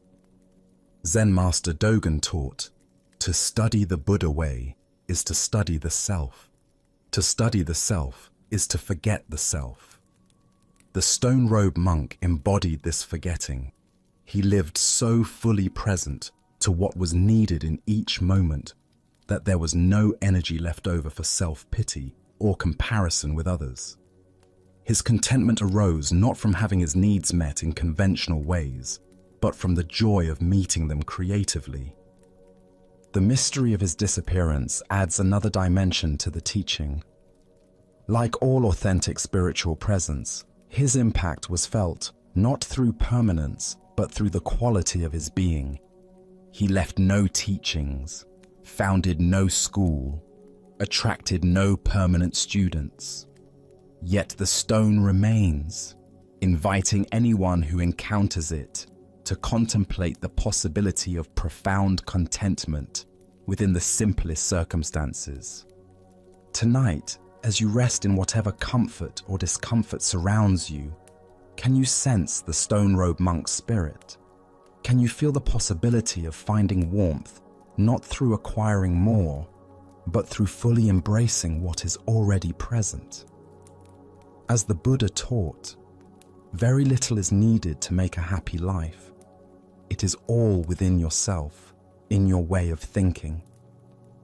The stone waits patiently to teach us that true wealth lies in our capacity to find creative contentment with whatever life provides. Our next story reveals the unexpected grace that can emerge from our deepest despair. This is the 11th hour. For many years, a sincere monk named Chosha made the long pilgrimage to study with the renowned Zen master Hakuin during his annual intensive meditation retreats. Each journey required days of walking through mountain passes, wearing out countless straw sandals on rocky paths. Each year, Chosha arrived with great hope and dedication, sitting in meditation for hours, studying the ancient texts, and participating fully in the rigorous schedule. Yet year after year, despite his earnest efforts and unwavering commitment, Chosha experienced no breakthrough, no flash of enlightenment, no profound realization. He watched other students have deep insights, while he remained trapped in the same patterns of thinking and confusion. The freedom that seemed so close to others felt impossibly distant to him. After yet another retreat had concluded with no progress, Master Hakuin called Chosha aside. The old teacher's voice was sharp with frustration. "You arrive here every year like a duck diving into cold water, making a great splash, but gaining nothing. You are wasting your time and mine. I cannot imagine how many straw sandals you have worn through making these pointless journeys. I have no use for such lazy effort. Do not come back." These harsh words struck Chosha like lightning. The one teacher he respected above all others had dismissed him as hopeless. Shame and determination warred in his heart as he walked away from the monastery. "Am I not a man?" he thought to himself. "If I cannot achieve realization this time, I will never return home alive. I will sit in meditation until either enlightenment comes or I die trying." Chosha found a small fishnet shed by the seashore, a humble shelter that reeked of salt and old rope. There he established himself in meditation posture, setting a limit of 7 days. For 7 days and nights, he sat without eating, without sleeping, without moving, except to maintain his upright posture. His body grew weak, and his mind hallucinated from exhaustion, but still no breakthrough came. On the 8th morning, Chosha realized he had failed even in this final effort. There was nothing left but to end his life. He could not face the humiliation of returning home without achievement, nor could he continue living with such spiritual poverty. Walking to the ocean's edge, he removed his sandals in the traditional manner of one preparing to die. As he stood in the waves, watching the sun rise over the horizon, something extraordinary happened. The shimmering surface of the ocean caught the morning light, creating patterns of crimson and gold that merged sea and sky into one radiance. In that moment, with death before him and all hope exhausted, Chosha suddenly became completely empty. In that emptiness, he was greatly awakened. Buddha's wisdom reminds us, sometimes you need to sit lonely on the floor in a quiet room in order to hear your own voice and not let it get drowned out by others. What emerges from Chosha's story is the profound truth that breakthrough often comes not through effort, but through the complete surrender that follows the exhaustion of all our strategies. Why do we struggle so intensely with achievement in spiritual practice? Zen Buddhism illuminates how our very desire for enlightenment can become the greatest obstacle to its realization. The mind that grasps for awakening is the same mind that prevents awakening. We approach spiritual practice with the same achievement-oriented mindset that serves us in worldly pursuits, not realizing that enlightenment cannot be earned, only discovered. Chosha's years of sincere but fruitless effort represent what Zen calls spiritual materialism, the subtle way we make even our spiritual practice about acquiring something, achieving a special state, or becoming a particular type of person. Each year he arrived at the retreat with expectations, comparing his progress to others, measuring his worth by his spiritual attainments. This very measuring created the barrier to the natural awareness that was already present. The fisherman's shed represents a crucial phase in many spiritual journeys, the dark night of the soul where all our familiar supports fall away. Here, stripped of the comfort of the monastery, the encouragement of fellow students, and the guidance of a teacher, Chosha faced his practice in complete isolation. Only when even this heroic effort failed did he reach the total surrender that spiritual awakening requires. Consider your own relationship to achievement in areas that matter deeply to you. Do you sometimes find that the harder you try to force a particular outcome, whether in relationships, creative work, or personal growth, the more elusive it becomes? This is because the grasping mind creates tension that interferes with the natural flow of insight and inspiration. Zen teacher Alan Watts observed, "The way up is down. You can't push the river." Chosha's awakening came not through one more day of meditation, but through the complete letting go that occurred when he faced his own death. In that moment of absolute surrender, the very awareness he had been seeking revealed itself as what he had always been. Tonight, as you rest in this moment, can you feel the relief that comes from temporarily setting aside all your spiritual and worldly ambitions? Can you taste the freedom that exists when you're not trying to become anyone or achieve anything? As the Buddha taught, when you realize there is nothing lacking, the whole world belongs to you. Sometimes we must reach the end of our rope to discover that what we sought was never missing. Now, let us explore a Zen story about flowing with natural forces and the profound wisdom of accommodation rather than resistance. This is the bamboo in the hut. Master Ryokan's mountain dwelling was as simple and humble as his lifestyle. A small hut, constructed with basic materials that provided adequate shelter without any pretense to permanence or grandeur. The structure reflected his philosophy of taking only what was necessary from the natural environment while remaining open to whatever changes the seasons and elements might bring. One spring, as the earth warmed and new life stirred throughout the mountain forests, something unexpected began happening beneath the wooden floorboards of the master's hut. Tiny bamboo shoots, following their ancient genetic programming to seek light and space for growth, started emerging from the soil below his living space. Most people, discovering this situation, would have immediately seen it as a problem requiring swift action. Bamboo is notorious for its vigorous growth and its ability to damage structures. Left unchecked, the shoots would certainly push up through the floorboards, creating holes and potentially compromising the integrity of the entire building. The conventional response would have been to cut away the bamboo before it could cause structural damage. But Master Ryokan saw the situation differently. Rather than viewing the emerging bamboo as an unwelcome intrusion or a threat to his shelter, he chose to work with the natural forces at play. Without hesitation, he began tearing up sections of his floorboards to create space for the bamboo shoots to grow freely toward the light they sought.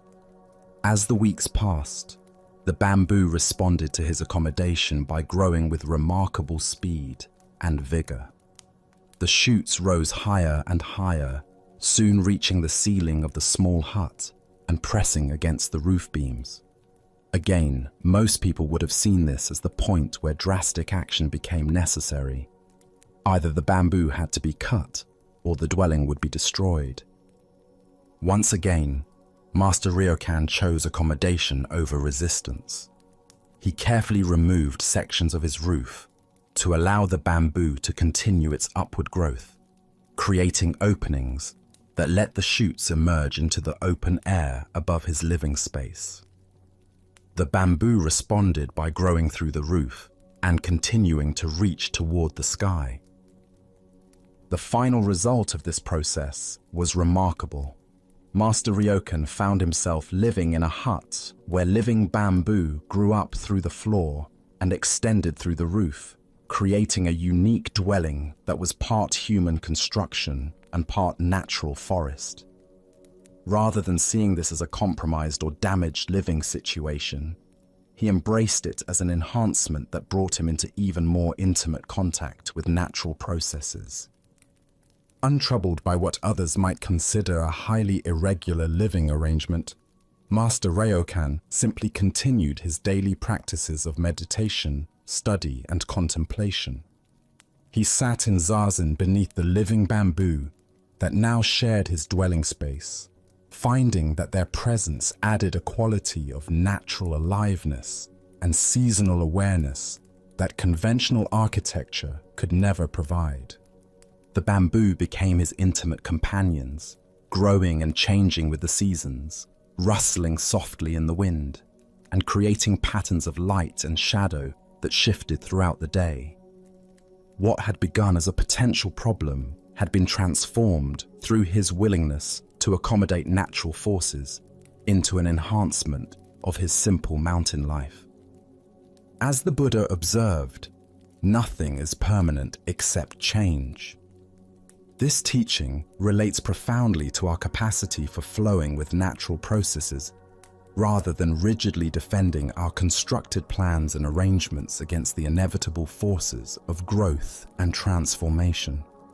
This ancient wisdom illuminates our typical approaches to unexpected changes in our carefully organized lives. Most of us invest tremendous energy in creating structures, physical, emotional, professional, social, that we then feel compelled to defend against any forces that might alter them. We treat change as disruption rather than opportunity, as problems to be solved rather than invitations to discover new possibilities.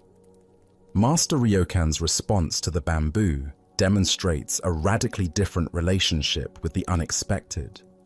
Rather than seeing the shoots as invasive problems threatening his security, he recognized them as natural expressions of life force seeking room to grow.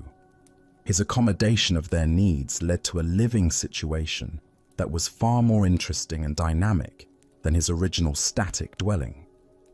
Why do we typically resist natural processes of growth and change, even when they might lead to improvements in our circumstances?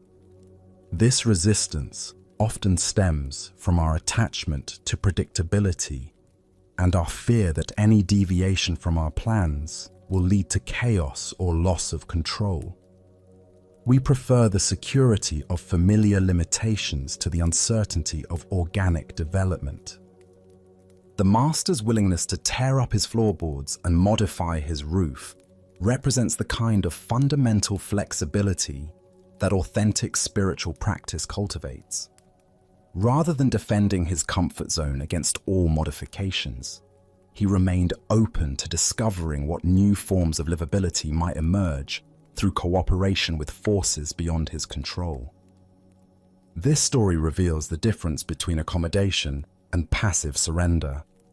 Ryokan wasn't simply accepting whatever happened without response.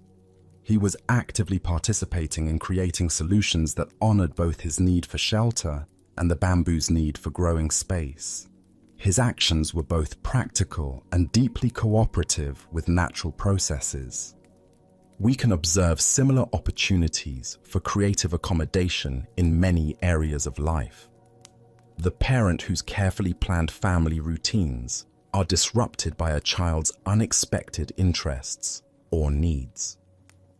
The business owner whose established procedures need modification to accommodate changing market conditions. The individual whose life plans are altered by unforeseen circumstances that could lead to entirely new possibilities. Zen practice cultivates what might be called adaptive wisdom, the ability to work creatively with whatever emerges, rather than rigidly defending predetermined structures against natural processes of change and growth. This requires a fundamental trust that flow and adaptation often lead to outcomes superior to our original fixed plans. The image of Master Ryokan meditating beneath living bamboo that grew through his dwelling represents a profound teaching about integration with natural rhythms. Instead of seeing his spiritual practice as something that required complete separation from natural processes, he discovered how accommodation of organic growth could enhance rather than compromise his contemplative life. This teaching also points us toward understanding the difference between problems and opportunities. The bamboo shoots initially appeared to threaten the master's shelter, but his willingness to work with them creatively transformed potential destruction into unusual enhancement. Our capacity to see challenges as invitations for creative response often determines whether difficulties become sources of growth or simply sources of stress. Additionally, our minds tend to assume that spiritual practice requires completely controlled environments free from unexpected intrusions. Master Ryokan's story suggests that authentic practice might actually be strengthened by learning to maintain inner peace while accommodating whatever natural forces emerge in our immediate environment. The story reveals how often our concepts of proper order and appropriate boundaries can blind us to possibilities for richer, more integrated ways of living.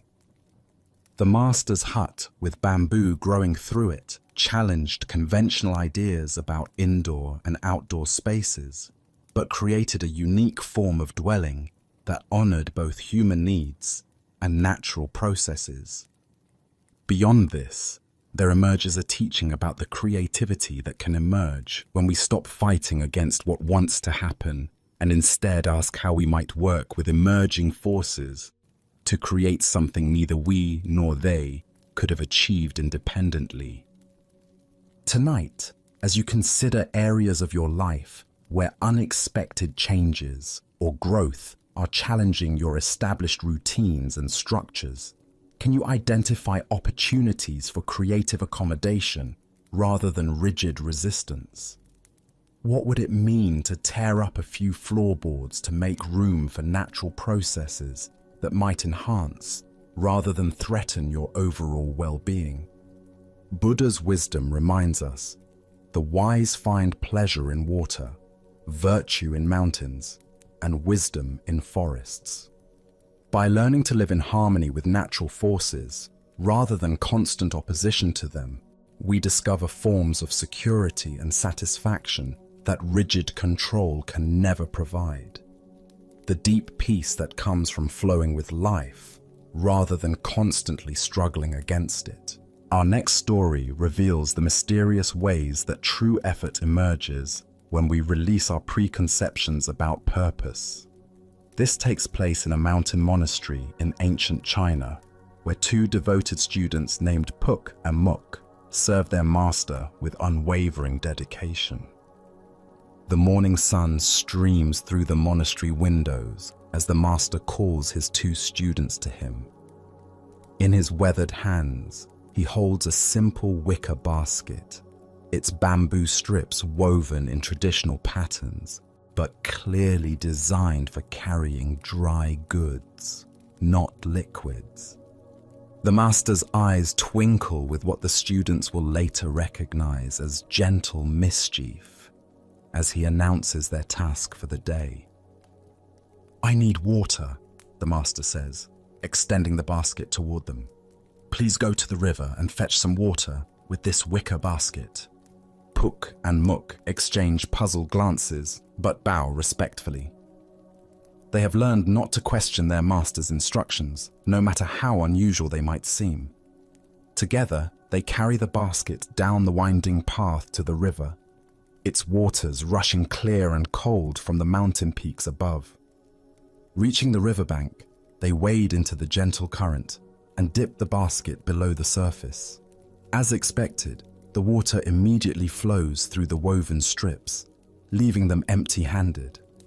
Undeterred, they try again, this time attempting to move more quickly from river to shore.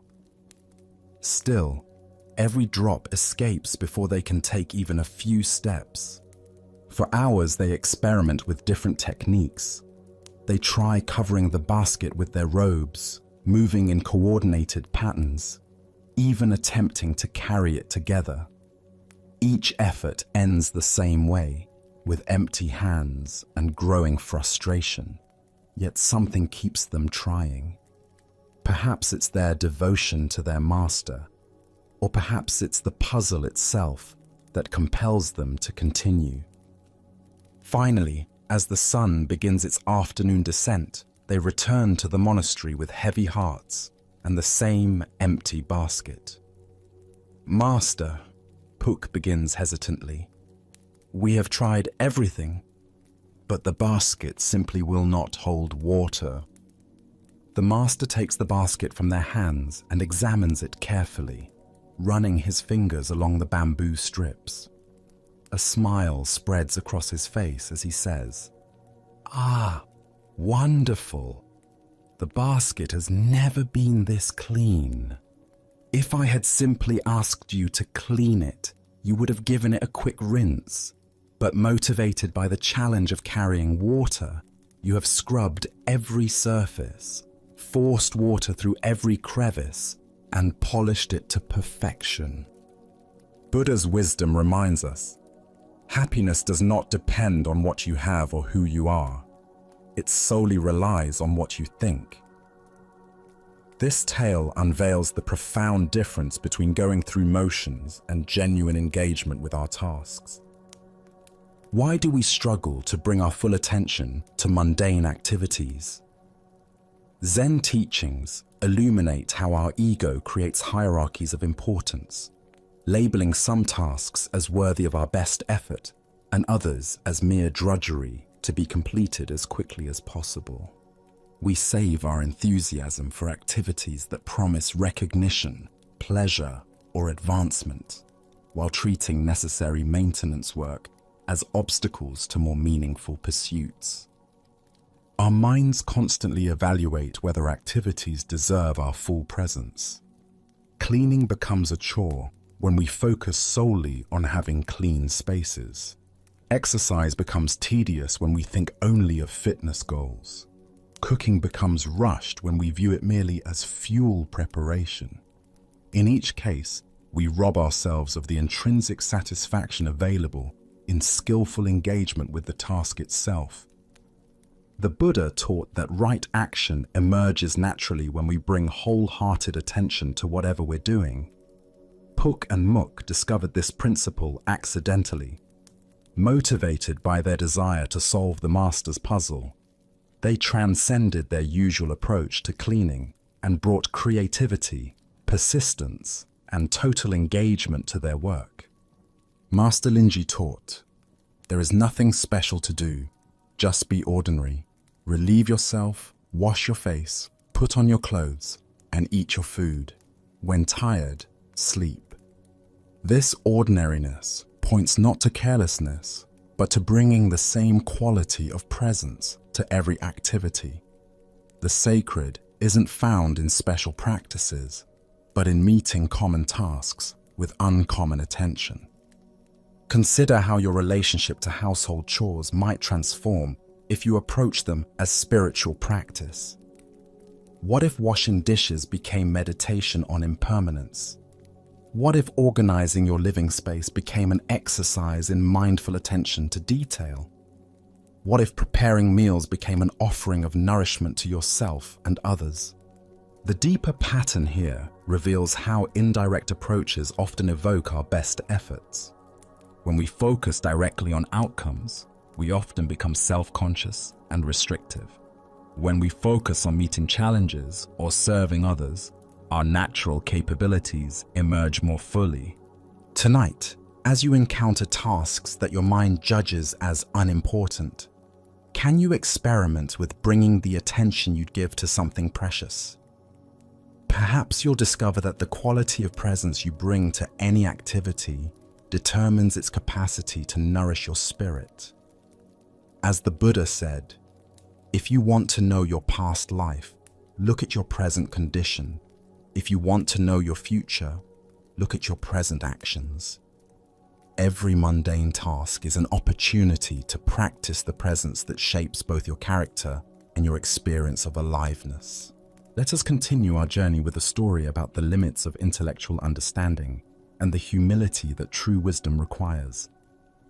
This is the ultimate point. A learned Zen priest named Tai Gu had spent years studying sacred texts, mastering meditation techniques, and developing a reputation for spiritual insight. When the position of abbot became available at a respected temple, the community chose him, confident in his wisdom and abilities. Tai Gu accepted the role with pride, believing his years of preparation had equipped him for spiritual leadership. Soon after his appointment, a woman from the village approached the temple, her face etched with the deep grief of a mother who had lost her child. She bowed before the new abbot, her eyes filled with desperate hope. "Venerable Master," she said, her voice breaking, "I have heard of your great wisdom and compassion. My child has died, and my heart is shattered.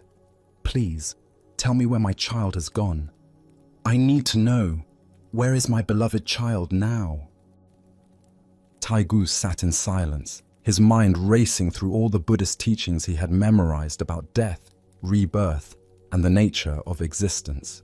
He had studied the complex doctrines of different schools, could quote countless sutras about the bardos and the cycles of karma, and had meditated on the impermanence of all phenomena. Yet faced with this mother's raw anguish and simple question, he found himself utterly speechless.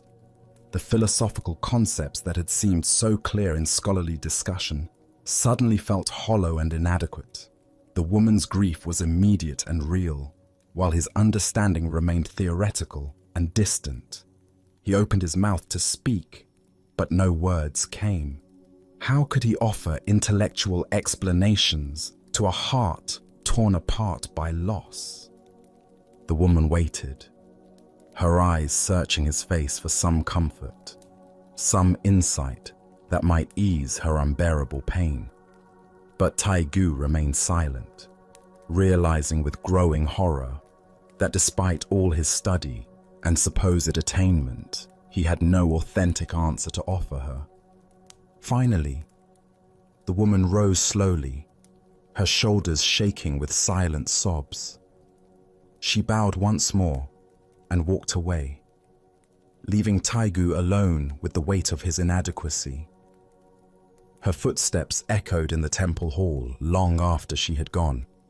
That night, Taigu sat in deep contemplation, his certainty about his spiritual development crumbling. "I thought I had attained realization," he whispered to himself. "I believed I understood the deepest truths of existence. But this woman's simple question has revealed that I know nothing about the ultimate point. What use is being an abbot if I cannot offer genuine comfort to someone who is suffering?" By morning, Taigu had made his decision. He removed his ceremonial robes, abandoned his prestigious position, and departed the temple to deepen his understanding of true compassion. As the Buddha observed, the greatest prayer is patience. What emerges from this story is a profound truth about the difference between intellectual knowledge and wisdom born from direct experience. Spiritual understanding that cannot meet human suffering with authentic presence serves no one, least of all ourselves.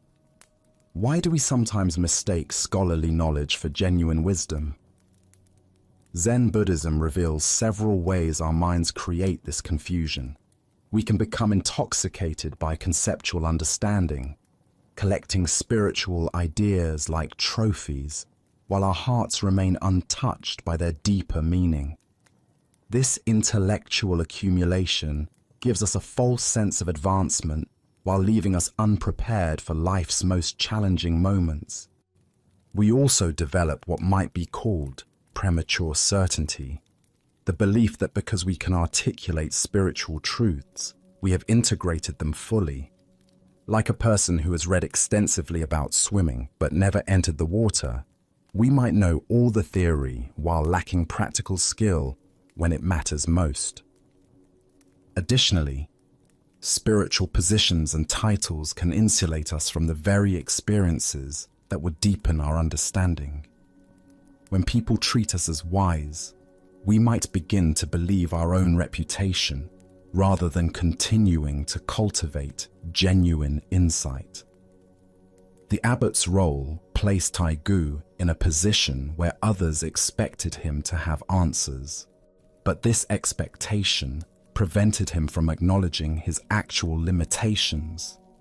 Consider how this pattern appears in modern spiritual communities.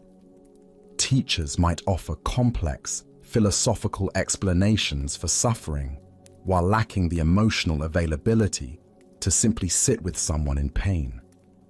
Practitioners could master advanced meditation techniques while remaining impatient with family members. Students might accumulate spiritual concepts while their basic capacity for kindness remains undeveloped. The Zen master Yunmen taught, "If you walk, just walk. If you sit, just sit. But whatever you do, don't wobble." Taigu was wobbling between intellectual understanding and authentic realization. The grieving mother's question demanded presence, not philosophy. Compassion, not concepts. This doesn't diminish the value of spiritual study, but rather places it in proper perspective. Sacred texts and teachings serve as maps pointing toward direct experience, not substitutes for the journey itself. When we mistake the map for the territory, we become lost in abstraction while life's essential questions remain unanswered. The woman's question, "Where has my child gone?" cannot be answered adequately through doctrine or philosophy. It requires the kind of understanding that emerges only from confronting our own losses, sitting with our own grief, and developing the capacity to be present with suffering without needing to fix or explain it away. Taigu's decision to abandon his position demonstrates remarkable courage and authentic spiritual insight. Rather than defending his reputation or offering hollow comfort, he chose honesty about his limitations. This humility opened the door to genuine learning, while clinging to false certainty would have kept him trapped in spiritual pretense. The Buddha said, "Doubt everything, find your own light." True spiritual authority comes not from having all the answers, but from the willingness to remain present with life's deepest questions. Sometimes the most helpful response to someone's suffering is simply acknowledging that we don't know, but we're willing to sit with them in their pain. Tonight, as you reflect on your own spiritual understanding, can you distinguish between knowledge that lives in your head and wisdom that flows from your heart? Where might you be substituting concepts for genuine realization? What would it mean to approach life's ultimate questions with Taigu's hard-won humility? As the Buddha taught, it is better to conquer yourself than to win 1,000 battles. The conquest of false certainty opens the way to authentic wisdom. Let us continue on our journey with a story about the danger of spiritual expectations and the freedom found in ordinariness. This is the tale of a seeker who nearly missed enlightenment because he was looking for something extraordinary. In the garden of a modest Zen temple, morning sunlight filters through bamboo leaves as Master Bankei tends to his vegetables with the same careful attention he brings to meditation and teaching. His movements are unhurried and precise as he pulls weeds from around the young plants, his simple work clothes indistinguishable from those of any farmer or gardener. A man seeking spiritual instruction arrives at the temple gates, his eyes bright with the intensity of someone who has traveled far in search of wisdom. He has heard remarkable stories about Master Bankei's teachings and comes with great expectations of encountering someone obviously holy, perhaps surrounded by signs of spiritual power or emanating visible light. Seeing the gardener working among the vegetables, the seeker approaches and asks respectfully, "Excuse me, good sir, could you tell me where I might find the great Master Bankei? I have journeyed many days to receive his teachings." Bankei looks up from his work, soil still clinging to his hands, and smiles warmly. "Certainly," he says, gesturing toward the temple buildings. "If you go through that door there, you will find the master." The seeker bows his thanks and follows the indicated path, eager to finally meet the renowned teacher. Inside the temple, he discovers the same man he encountered in the garden, now seated in the master's traditional teaching position. The simple gardener and the great spiritual teacher are one and the same person. Confusion and indignation flare in the seeker's mind. This cannot be right. Great masters don't do common labor. Enlightened beings surely transcend mundane activities like weeding gardens. This ordinary-looking person cannot possibly be the extraordinary teacher he has sought. "Are you mocking me?" the seeker demands, his voice tight with offense. "Come down from that seat immediately. This is blasphemy. You show no respect for the true master. How dare you pretend to be someone so revered?" Master Bankei quietly rises from the teaching seat and settles himself on the floor with the same gentle awareness he had brought to his gardening. "Well," he says with unchanged kindness, "this has created quite a difficulty. Now you won't find a Zen master in the chair anymore. The Buddha understood that if you meet the Buddha on the road, kill him." The heart of this lesson lies in recognizing that what we seek is often hidden by our expectations of how it should appear. Why do we struggle to recognize wisdom when it doesn't match our preconceptions? Buddhist psychology explains that our minds create elaborate images of how spiritual advancement should look. We expect enlightened people to be somehow separate from ordinary human experience, elevated above the mundane concerns that occupy our own lives. This spiritual materialism creates a dangerous divide between sacred and secular, special and ordinary, enlightened and unenlightened. We imagine that awakening transforms people into something other than human, rather than revealing the sacred nature of humanity itself.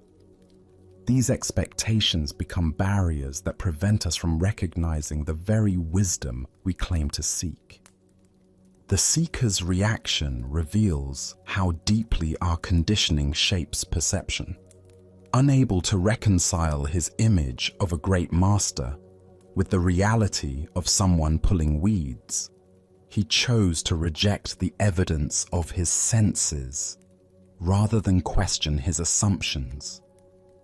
His spiritual seeking had become so invested in finding something extraordinary that he couldn't accept the extraordinary nature of complete ordinariness. Master Bankei's response perfectly demonstrates the difference between being someone and being present. When challenged about his identity, he simply moved from the formal teaching position to sitting on the floor, showing that true authority doesn't depend on external arrangements, but on the quality of awareness brought to each moment. This points to what Zen calls nothing special. The recognition that enlightenment isn't an addition to our basic nature, but a subtraction of the illusions that obscure it. The gardener master wasn't playing roles. He was simply present with whatever activity life required, whether pulling weeds or offering teachings. Consider how often you might miss valuable guidance because it doesn't arrive in the expected package. Perhaps wisdom speaks through your child's innocent observation, your colleague's casual comment, or your own spontaneous insight during mundane activities. How many masters do we overlook because they appear too ordinary to take seriously? The Buddha taught, "Look within. You are the Buddha." This isn't metaphorical flattery, but practical instruction. The awakened nature we seek in others already exists within our own awareness, waiting to be recognized beneath our mental elaborations about what enlightenment should look like. Zen teacher Charlotte Joko Beck reminded her students that spiritual practice isn't about becoming someone special, but about being willing to be completely ordinary. We are not trying to have special experiences, she taught, but to realize the specialness of all experience when met with clear awareness. The greatest spiritual trap may be the belief that awakening will make us different from who we fundamentally are. This creates endless seeking for transformation rather than recognition of what's already present. True spirituality often looks remarkably like wholehearted engagement with ordinary life. Master Bankei's gardening wasn't separate from his spiritual realization, but an expression of it. Pulling weeds with complete attention is no less sacred than sitting in meditation. Teaching profound truths is no more enlightened than tending vegetables with care and presence. Tonight, as you notice your expectations about how wisdom should appear, can you remain open to recognizing it in unexpected forms? Perhaps the guidance you're seeking is already present in the most ordinary moments of your life, waiting only for the humility to receive it, without requirements about how it should look. As the Buddha said, 3 things cannot be long hidden: the sun, the moon, and the truth. Sometimes the truth hides in plain sight, disguised as nothing special at all. Now, let us explore a Zen story about the traps we create through our own grasping. This teaching comes to us through the ancient wisdom of those who observed both human nature and the natural world with equal clarity. In the tropical forests of Southeast Asia, where coconut palms sway in the ocean breeze and monkeys chatter among the emerald canopy, local hunters developed an ingenious method for capturing these agile creatures. The technique required no violence, no speed, and no superior strength. Instead, it relied upon understanding a fundamental aspect of the monkey's nature that would become its undoing. The hunters would select a coconut and carefully hollow out its interior through a small opening, leaving just enough space for their trap. Into this hollow chamber, they would place a handful of sweet rice, its aroma irresistible to any hungry monkey. The opening was crafted with precise dimensions, large enough for a monkey's open hand to reach inside, but too small for a clenched fist to withdraw. When a curious monkey discovered this strange coconut attached to a tree, it would investigate by reaching inside for the rice. The moment its fingers closed around the grains, it became trapped, not by any external force, but by its own unwillingness to release what it had grasped. The monkey could have freed itself instantly, simply by opening its hand and letting go of the rice. But this solution seemed impossible from within its limited perspective. The hunters would find these monkeys sitting by their traps, sometimes for hours, pulling frantically at their trapped hands while refusing to release the very thing that held them captive. The rice that had promised nourishment became the source of their captivity. Their natural intelligence, so evident in other situations, seemed to abandon them when faced with the simple choice between holding on and letting go. What made this trap so effective wasn't its physical construction, but its psychological design.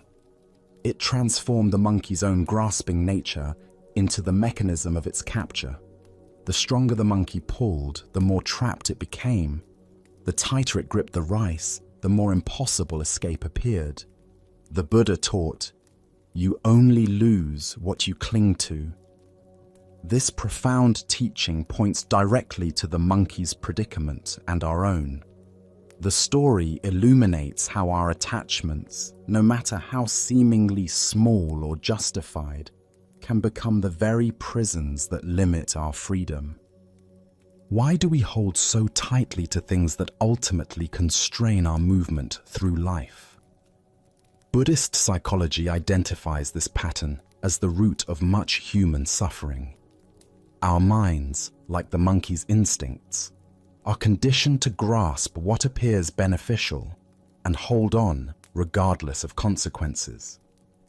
We close our mental fists around possessions, relationships, identities, opinions, and even spiritual experiences, believing that our security depends on our grip strength. This grasping operates across every dimension of human experience. We cling to past versions of ourselves that no longer serve our growth. We hold on to resentments that poison our present happiness. We grasp at relationships beyond their natural seasons. We clutch at achievements and possessions as if they could provide lasting security. We even grip our spiritual insights so tightly that they become obstacles to further awakening. The coconut trap reveals how what we think will nourish us can become what confines us. The rice represents all those things we convince ourselves we cannot live without. Perhaps it's a particular lifestyle, a specific role or identity, a certain level of comfort, or even an image of how our spiritual journey should unfold. Like the monkey, we often cannot see that our freedom lies in simply opening our hand. Master Huang Po taught, "Nothing is gained by addition, nothing is lost by subtraction." This points to the liberating truth that our essential nature cannot be enhanced by accumulating things or diminished by releasing them. The monkey's true nature isn't improved by possessing rice, yet its conditioning makes release feel like loss rather than relief. Consider the coconut traps in your own life. What are you gripping so tightly that it prevents you from moving freely? Perhaps it's a job that no longer brings joy, but provides familiar security. Maybe it's a grudge that feels justified but weighs down your heart. It could be an image of yourself that once served you but now constrains your evolution. The practice of letting go doesn't mean becoming passive or uncaring. It means holding our preferences lightly, like water cupped in open palms rather than ice gripped in closed fists. When we release our desperate grasp on outcomes, we often discover that what we truly need flows toward us more naturally. Zen teacher Alan Watts observed that we suffer most when we confuse our maps with the territory, our concepts about life with life itself. The monkey cannot eat the concept of rice, yet it sacrifices its freedom for the illusion of possession. Similarly, we often sacrifice our peace for mental objects that exist more in our imagination than in reality. Tonight, as you notice the various things your mind tells you that you cannot release, can you experiment with gently opening your hand? Perhaps you'll find that letting go doesn't mean losing what matters, but discovering what freedom feels like. As the Buddha reminded us, in the end, just three things matter: how well we have lived, how well we have loved, how well we have learned to let go. The coconut trap teaches us that sometimes the greatest strength lies in knowing when to open our grasp. Our next story reveals a profound teaching about the universality of loss and the path from isolation to understanding. This is the tale of a mother, her grief, and the Buddha's compassionate wisdom. In a small village where life moves according to ancient rhythms of birth, growth, harvest, and death, a young mother experiences the most devastating loss imaginable. Her child, barely old enough to walk and speak his first words, falls victim to a sudden illness that takes him before any remedy can be found. In a single night, her world transforms from the joy of nurturing new life to the incomprehensible reality of holding her son's lifeless body. Driven by desperation and the fierce love that refuses to accept finality, the mother wraps her child carefully and sets out for the place where the Buddha is known to teach. She has heard stories of his great compassion and miraculous wisdom. Surely, if anyone possesses the power to undo this terrible mistake of fate, it would be this enlightened being who understands the deepest mysteries of existence. She finds the Buddha seated beneath a great tree, surrounded by disciples and villagers who have come seeking guidance. Without ceremony, she approaches and gently places her deceased child at his feet.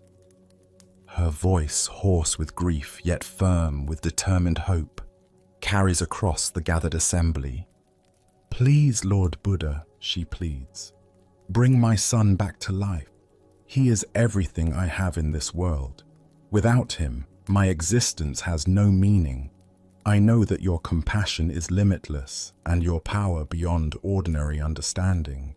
Please, restore my child to me." The Buddha regards her with infinite tenderness, seeing not just her individual suffering, but the universal human condition that she represents. His response carries no trace of dismissal or false consolation, yet neither does it offer the miracle she seeks. "I will help you," he says gently, "but first you must do something for me. Go throughout your village and the surrounding communities. Bring me a single mustard seed, but it must come from a household where no one has ever died. When you return with such a seed, I will restore your son's life." Hope rekindled, the mother carefully lifts her child and begins her search with renewed energy. Mustard seeds are common, surely finding one should be simple. She approaches the first house she encounters, and the family immediately offers to help, reaching for their supply of seeds. "Wait," she stops them, remembering the Buddha's condition. "Has anyone in your household ever died?" The family exchanges glances filled with their own memories of loss. "Oh yes," they reply softly. "We lost our grandmother just 2 years ago, and before that, my brother died in an accident." Their faces show understanding as they realize why she asks, and they cannot provide what she seeks. House after house yields the same pattern. Each family gladly offers mustard seeds, but when she explains the requirement, each must acknowledge their own encounters with death. Parents speak of children lost to disease. Children remember grandparents who have passed. Some households carry recent grief, others older losses, but none have been untouched by mortality's reality. As the day progresses and her search expands to neighboring villages, the mother begins to see her situation from an expanding perspective.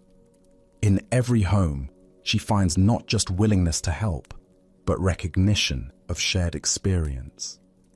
Other mothers have held lifeless children. Other families have struggled with incomprehensible loss.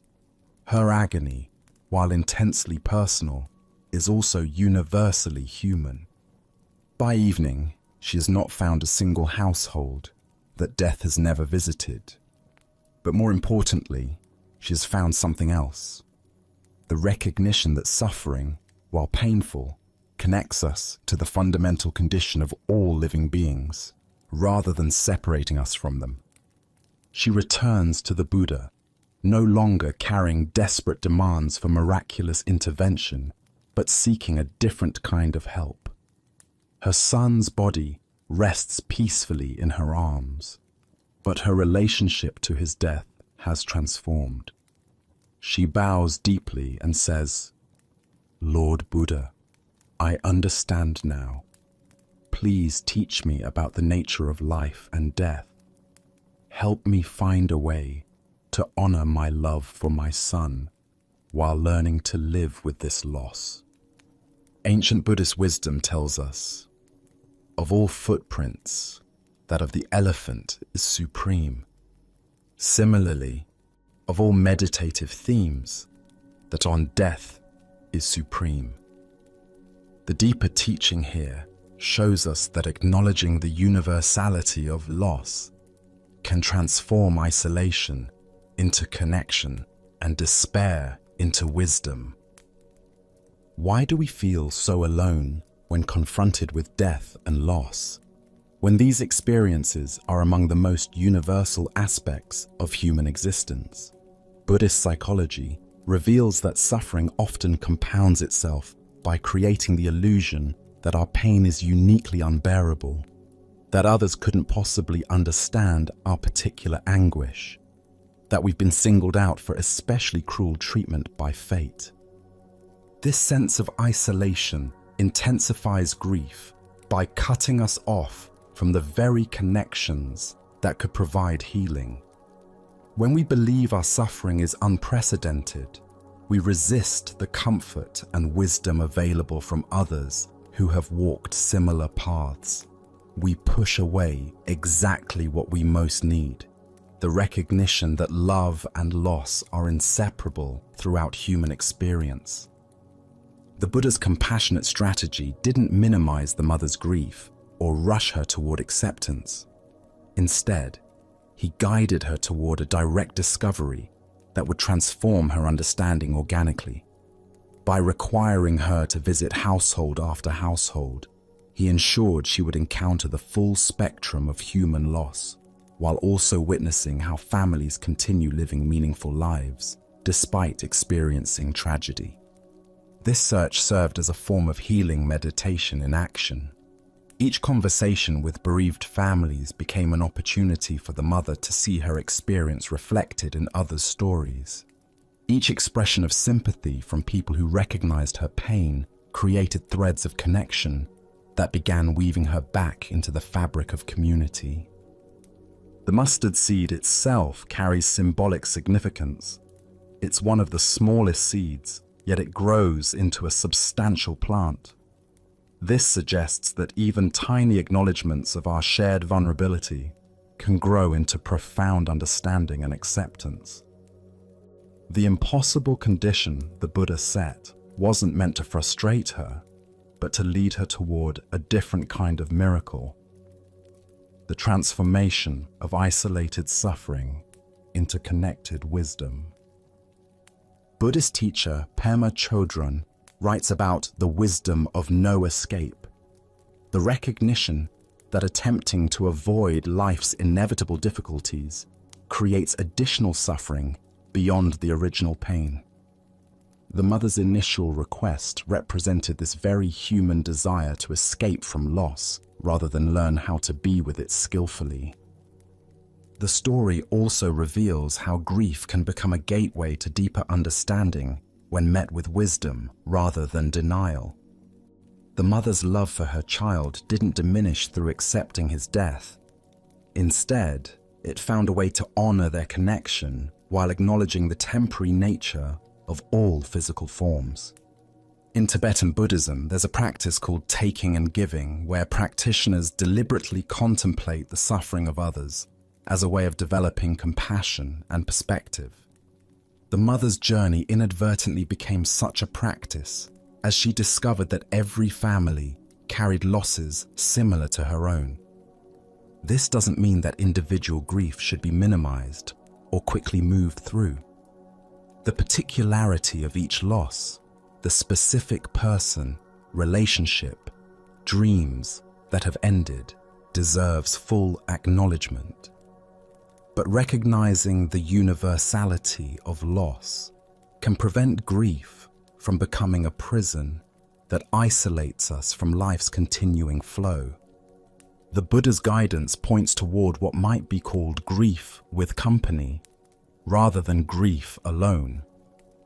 When we understand that millions of parents have loved children who died, that loss is woven into the very structure of existence.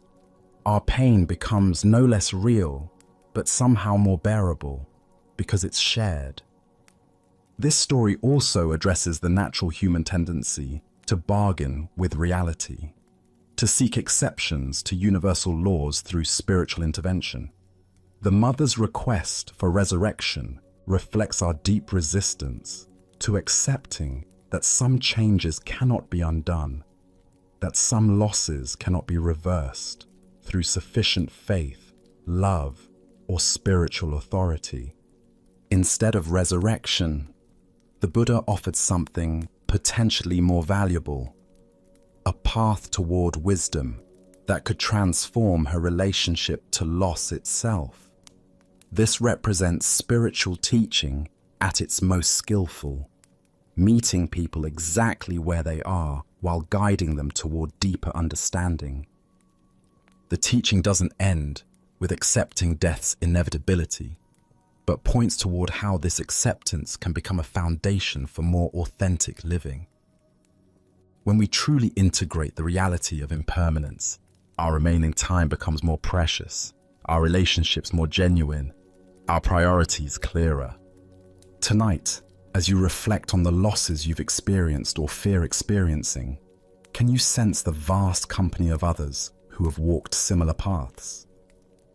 Perhaps you'll discover that your deepest pain, rather than separating you from others, connects you to the fundamental human experience of loving what cannot last forever. As the Buddha taught, of all things that arise and pass away, loving awareness alone remains constant.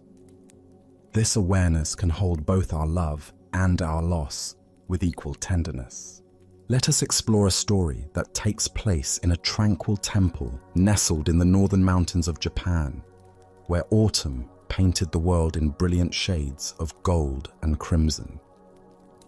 This is the story of a garden and a Zen master.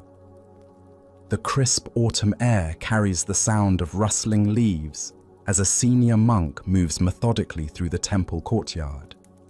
With careful precision, he gathers the fallen leaves beneath the ancient maple tree that has watched over this sacred space for centuries. Each sweep of his bamboo rake creates perfect lines in the gravel, and soon he has assembled a magnificent pile of leaves, their colors still vibrant despite their journey to the earth. The monk works with quiet satisfaction, placing the leaves carefully into woven baskets, his movements graceful and purposeful. From beyond the temple wall, another figure watches this scene unfold. A Zen master from a neighboring monastery observes the monk's diligent work, his weathered face thoughtful. When the senior monk notices his presence and waves proudly toward his immaculate garden, calling out cheerfully, "It is good, isn't it?" The Zen master simply nods and says, "Just about. Wait a moment, I'm coming over." The senior monk watches curiously as the Zen master enters through the wooden gate, walks directly to the ancient tree, and without ceremony gives its trunk a vigorous shake. Immediately, countless leaves cascade down like golden rain, covering the pristine garden once again in nature's beautiful disorder. The Zen master dusts off his hands and says simply, "Now it is good," before departing as quietly as he arrived. The Buddha once said, "Do not dwell in the past, do not dream of the future, concentrate the mind on the present moment." This ancient wisdom illuminates a profound teaching about attachment to outcomes and the ego's need for completion. Why do we become so invested in finished results, in tidy conclusions, in maintaining the illusion of control over impermanence? Zen Buddhism reveals several patterns that trap us in outcome obsession.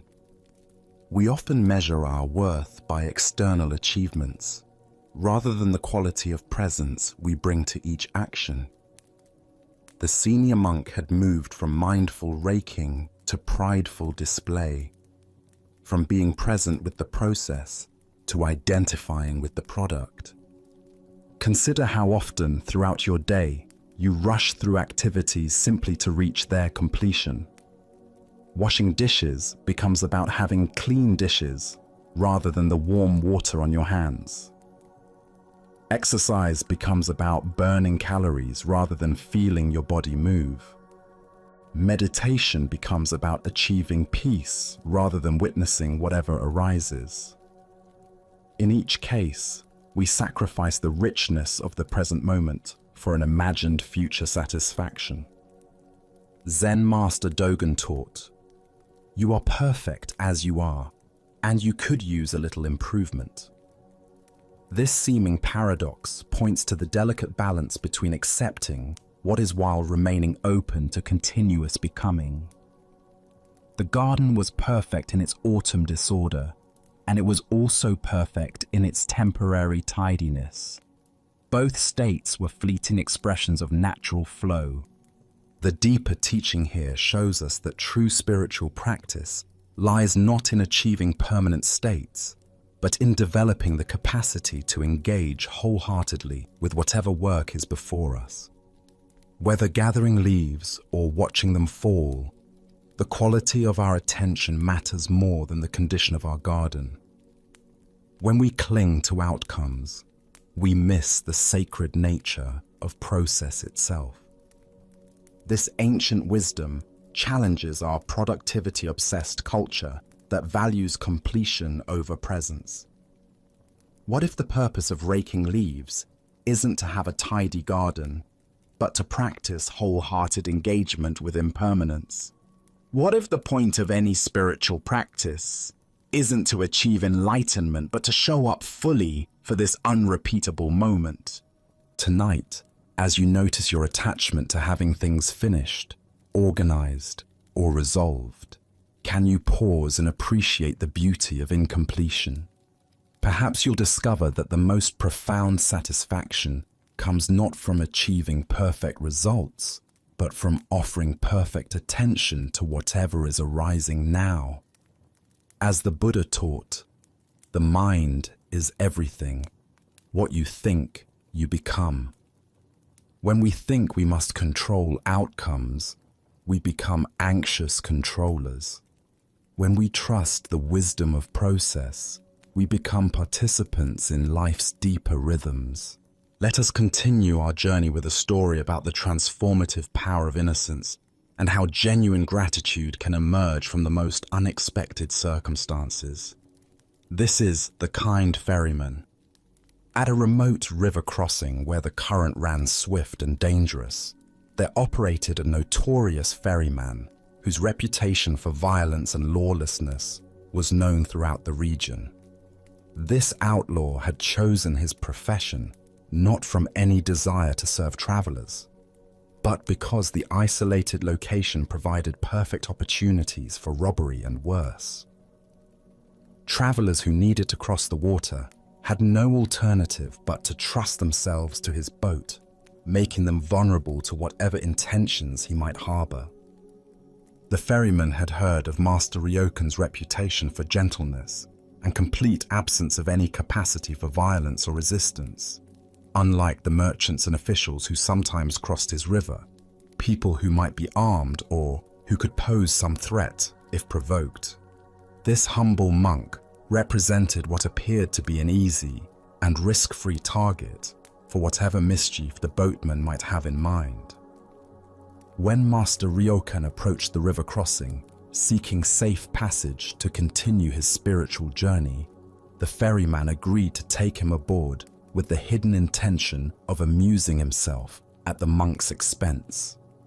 He helped the master into his boat with false courtesy, concealing his malicious plans behind a facade of helpful service.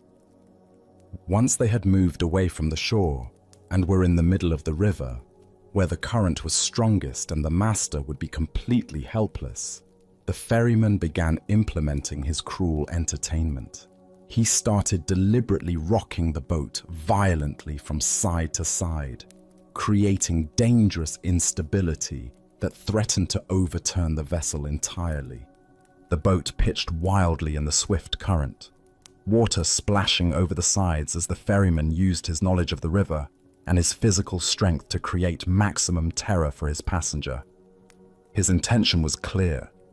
He wanted to see this peaceful monk panic, beg for mercy, perhaps even break down in fear as he faced the prospect of drowning in the turbulent water. But Master Ryokan's response was not what the ferryman expected. Instead of crying out in fear or pleading for his life, the master simply endured the violent rocking with the same serene acceptance he brought to all of life's challenges. He neither struggled nor protested, showing no sign of the terror the ferryman had hoped to provoke. When the dangerous rocking failed to produce the desired reaction of panic and desperation, the ferryman escalated his assault.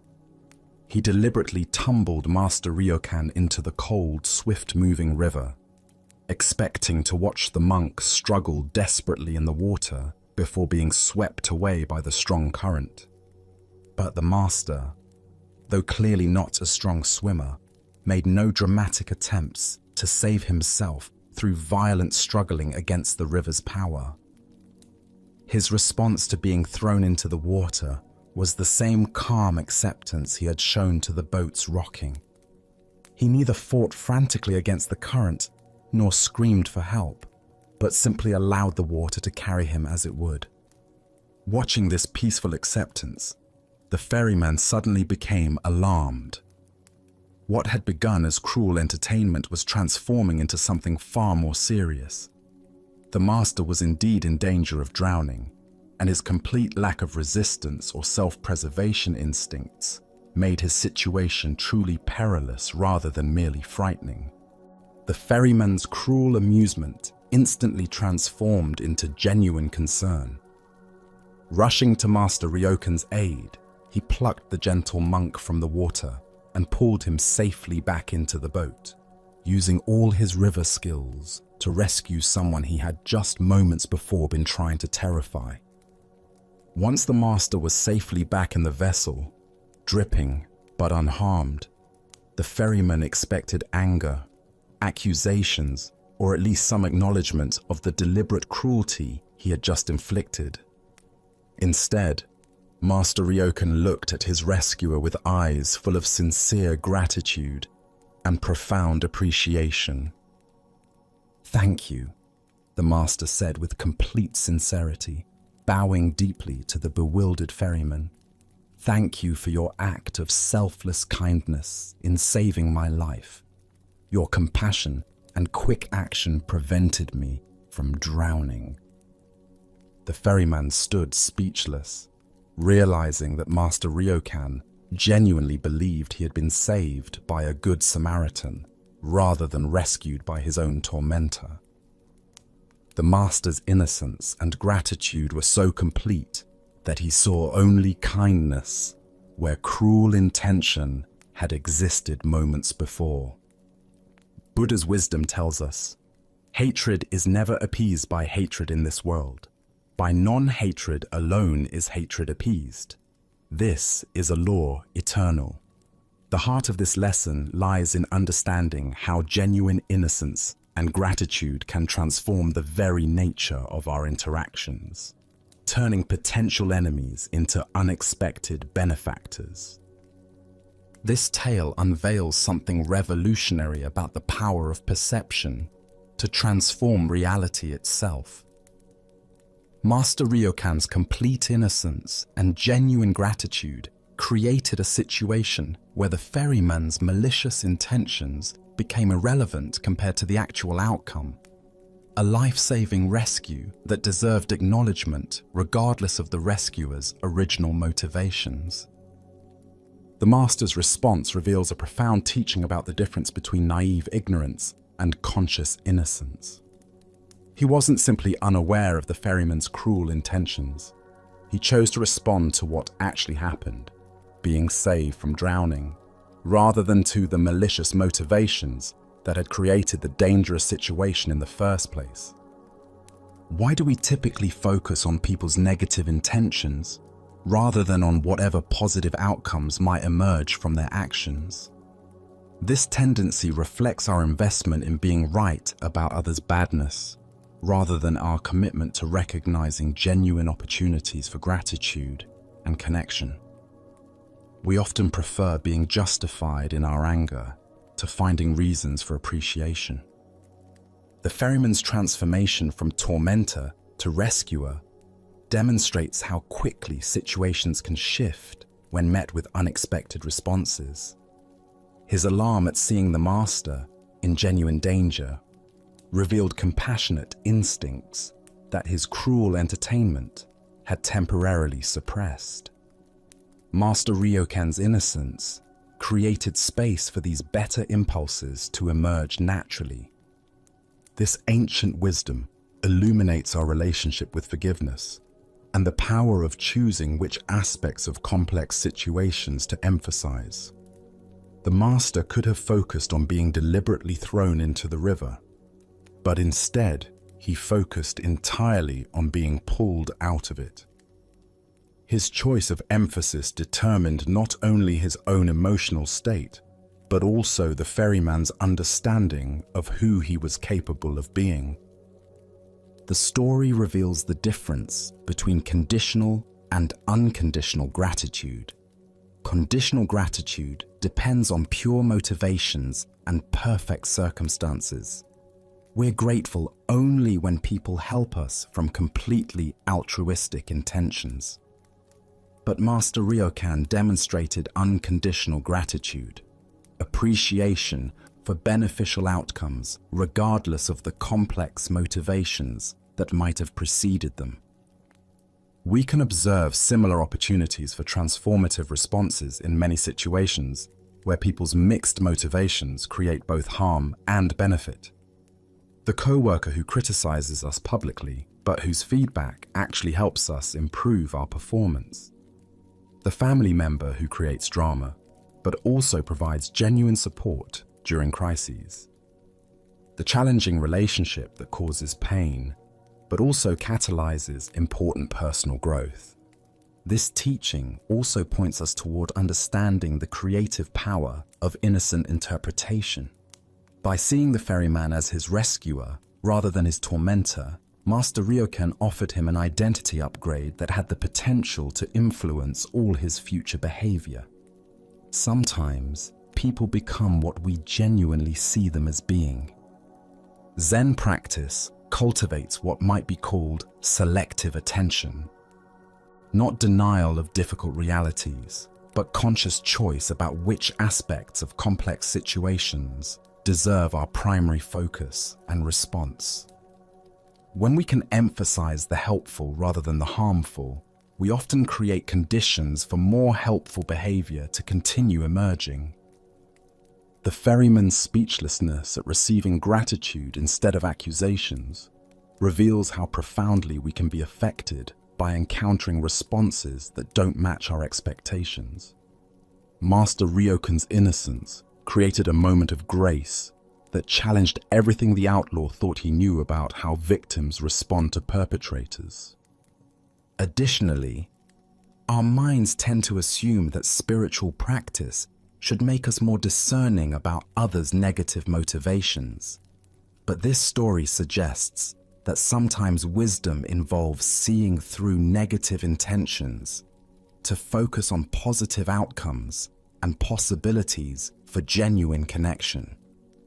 This story also reveals the power of gratitude to transform our own experience of difficult situations. By choosing to focus on being rescued rather than on being attacked, Master Ryokan avoided the suffering that comes from dwelling on others' harmful intentions, while fully receiving the benefit of whatever help became available. Beyond this, there emerges a teaching about the courage required for sustained innocence in a world where cynicism and suspicion are often justified by experience. Master Ryokan's response required tremendous inner strength, not naivety, but the conscious choice to meet each moment with openness rather than defensive interpretation. Tonight, as you consider relationships or situations where people's mixed motivations have created both harm and benefit, can you experiment with Master Ryokan's selective focus on whatever helpful outcomes have emerged? What would it mean to express genuine gratitude for assistance received, regardless of the complex intentions that might have preceded it. As the Buddha taught, in the end, just three things matter: how well we have lived, how well we have loved, how well we have learned to let go. Through conscious innocence and genuine gratitude, we discover the capacity to transform potential enemies into unexpected sources of grace, creating possibilities for connection and growth that judgment and accusation can never provide. As these stories come to an end, notice the quiet feeling you have right now. This peace isn't something new or external. It's a feeling that was already inside you, and you've just made space for it to appear. It's always there for you, just beneath the surface of a busy life. The Buddha once said, "Even as a solid rock is unshaken by the wind, so are the wise unshaken by praise or blame." This simply means that, like a strong rock in the wind, we can learn to stay calm when things get difficult. The stories tonight were all about this. They gently reminded us that life gets easier when we let go of what we can't control. They showed that true peace comes when we stop worrying so much about what might happen. Even if you only half listened, these lessons are now with you. They are there to support you whenever you may need them. Now, as you get ready for sleep, let this calm feeling settle over you. Pay attention to your breath, how it moves in and out, slow and steady. Feel your body getting heavy and comfortable as it relaxes completely. You don't have to force this feeling. It is what happens naturally when you let go of the day's stress. You have given yourself this gift of quiet time, and now your mind and body can truly rest. The wisdom in these stories isn't a hidden secret. It's a simple truth that you can find any time, just by paying attention. Tonight you practiced being still and aware. As you drift off to sleep and wake up to a new day, try to carry this peaceful feeling with you. It will be there to help you through the good moments and the challenging ones, reminding you that you can always return to this quiet place within yourself. Sleep well, and thank you for joining us on this journey at Sleepy Monk.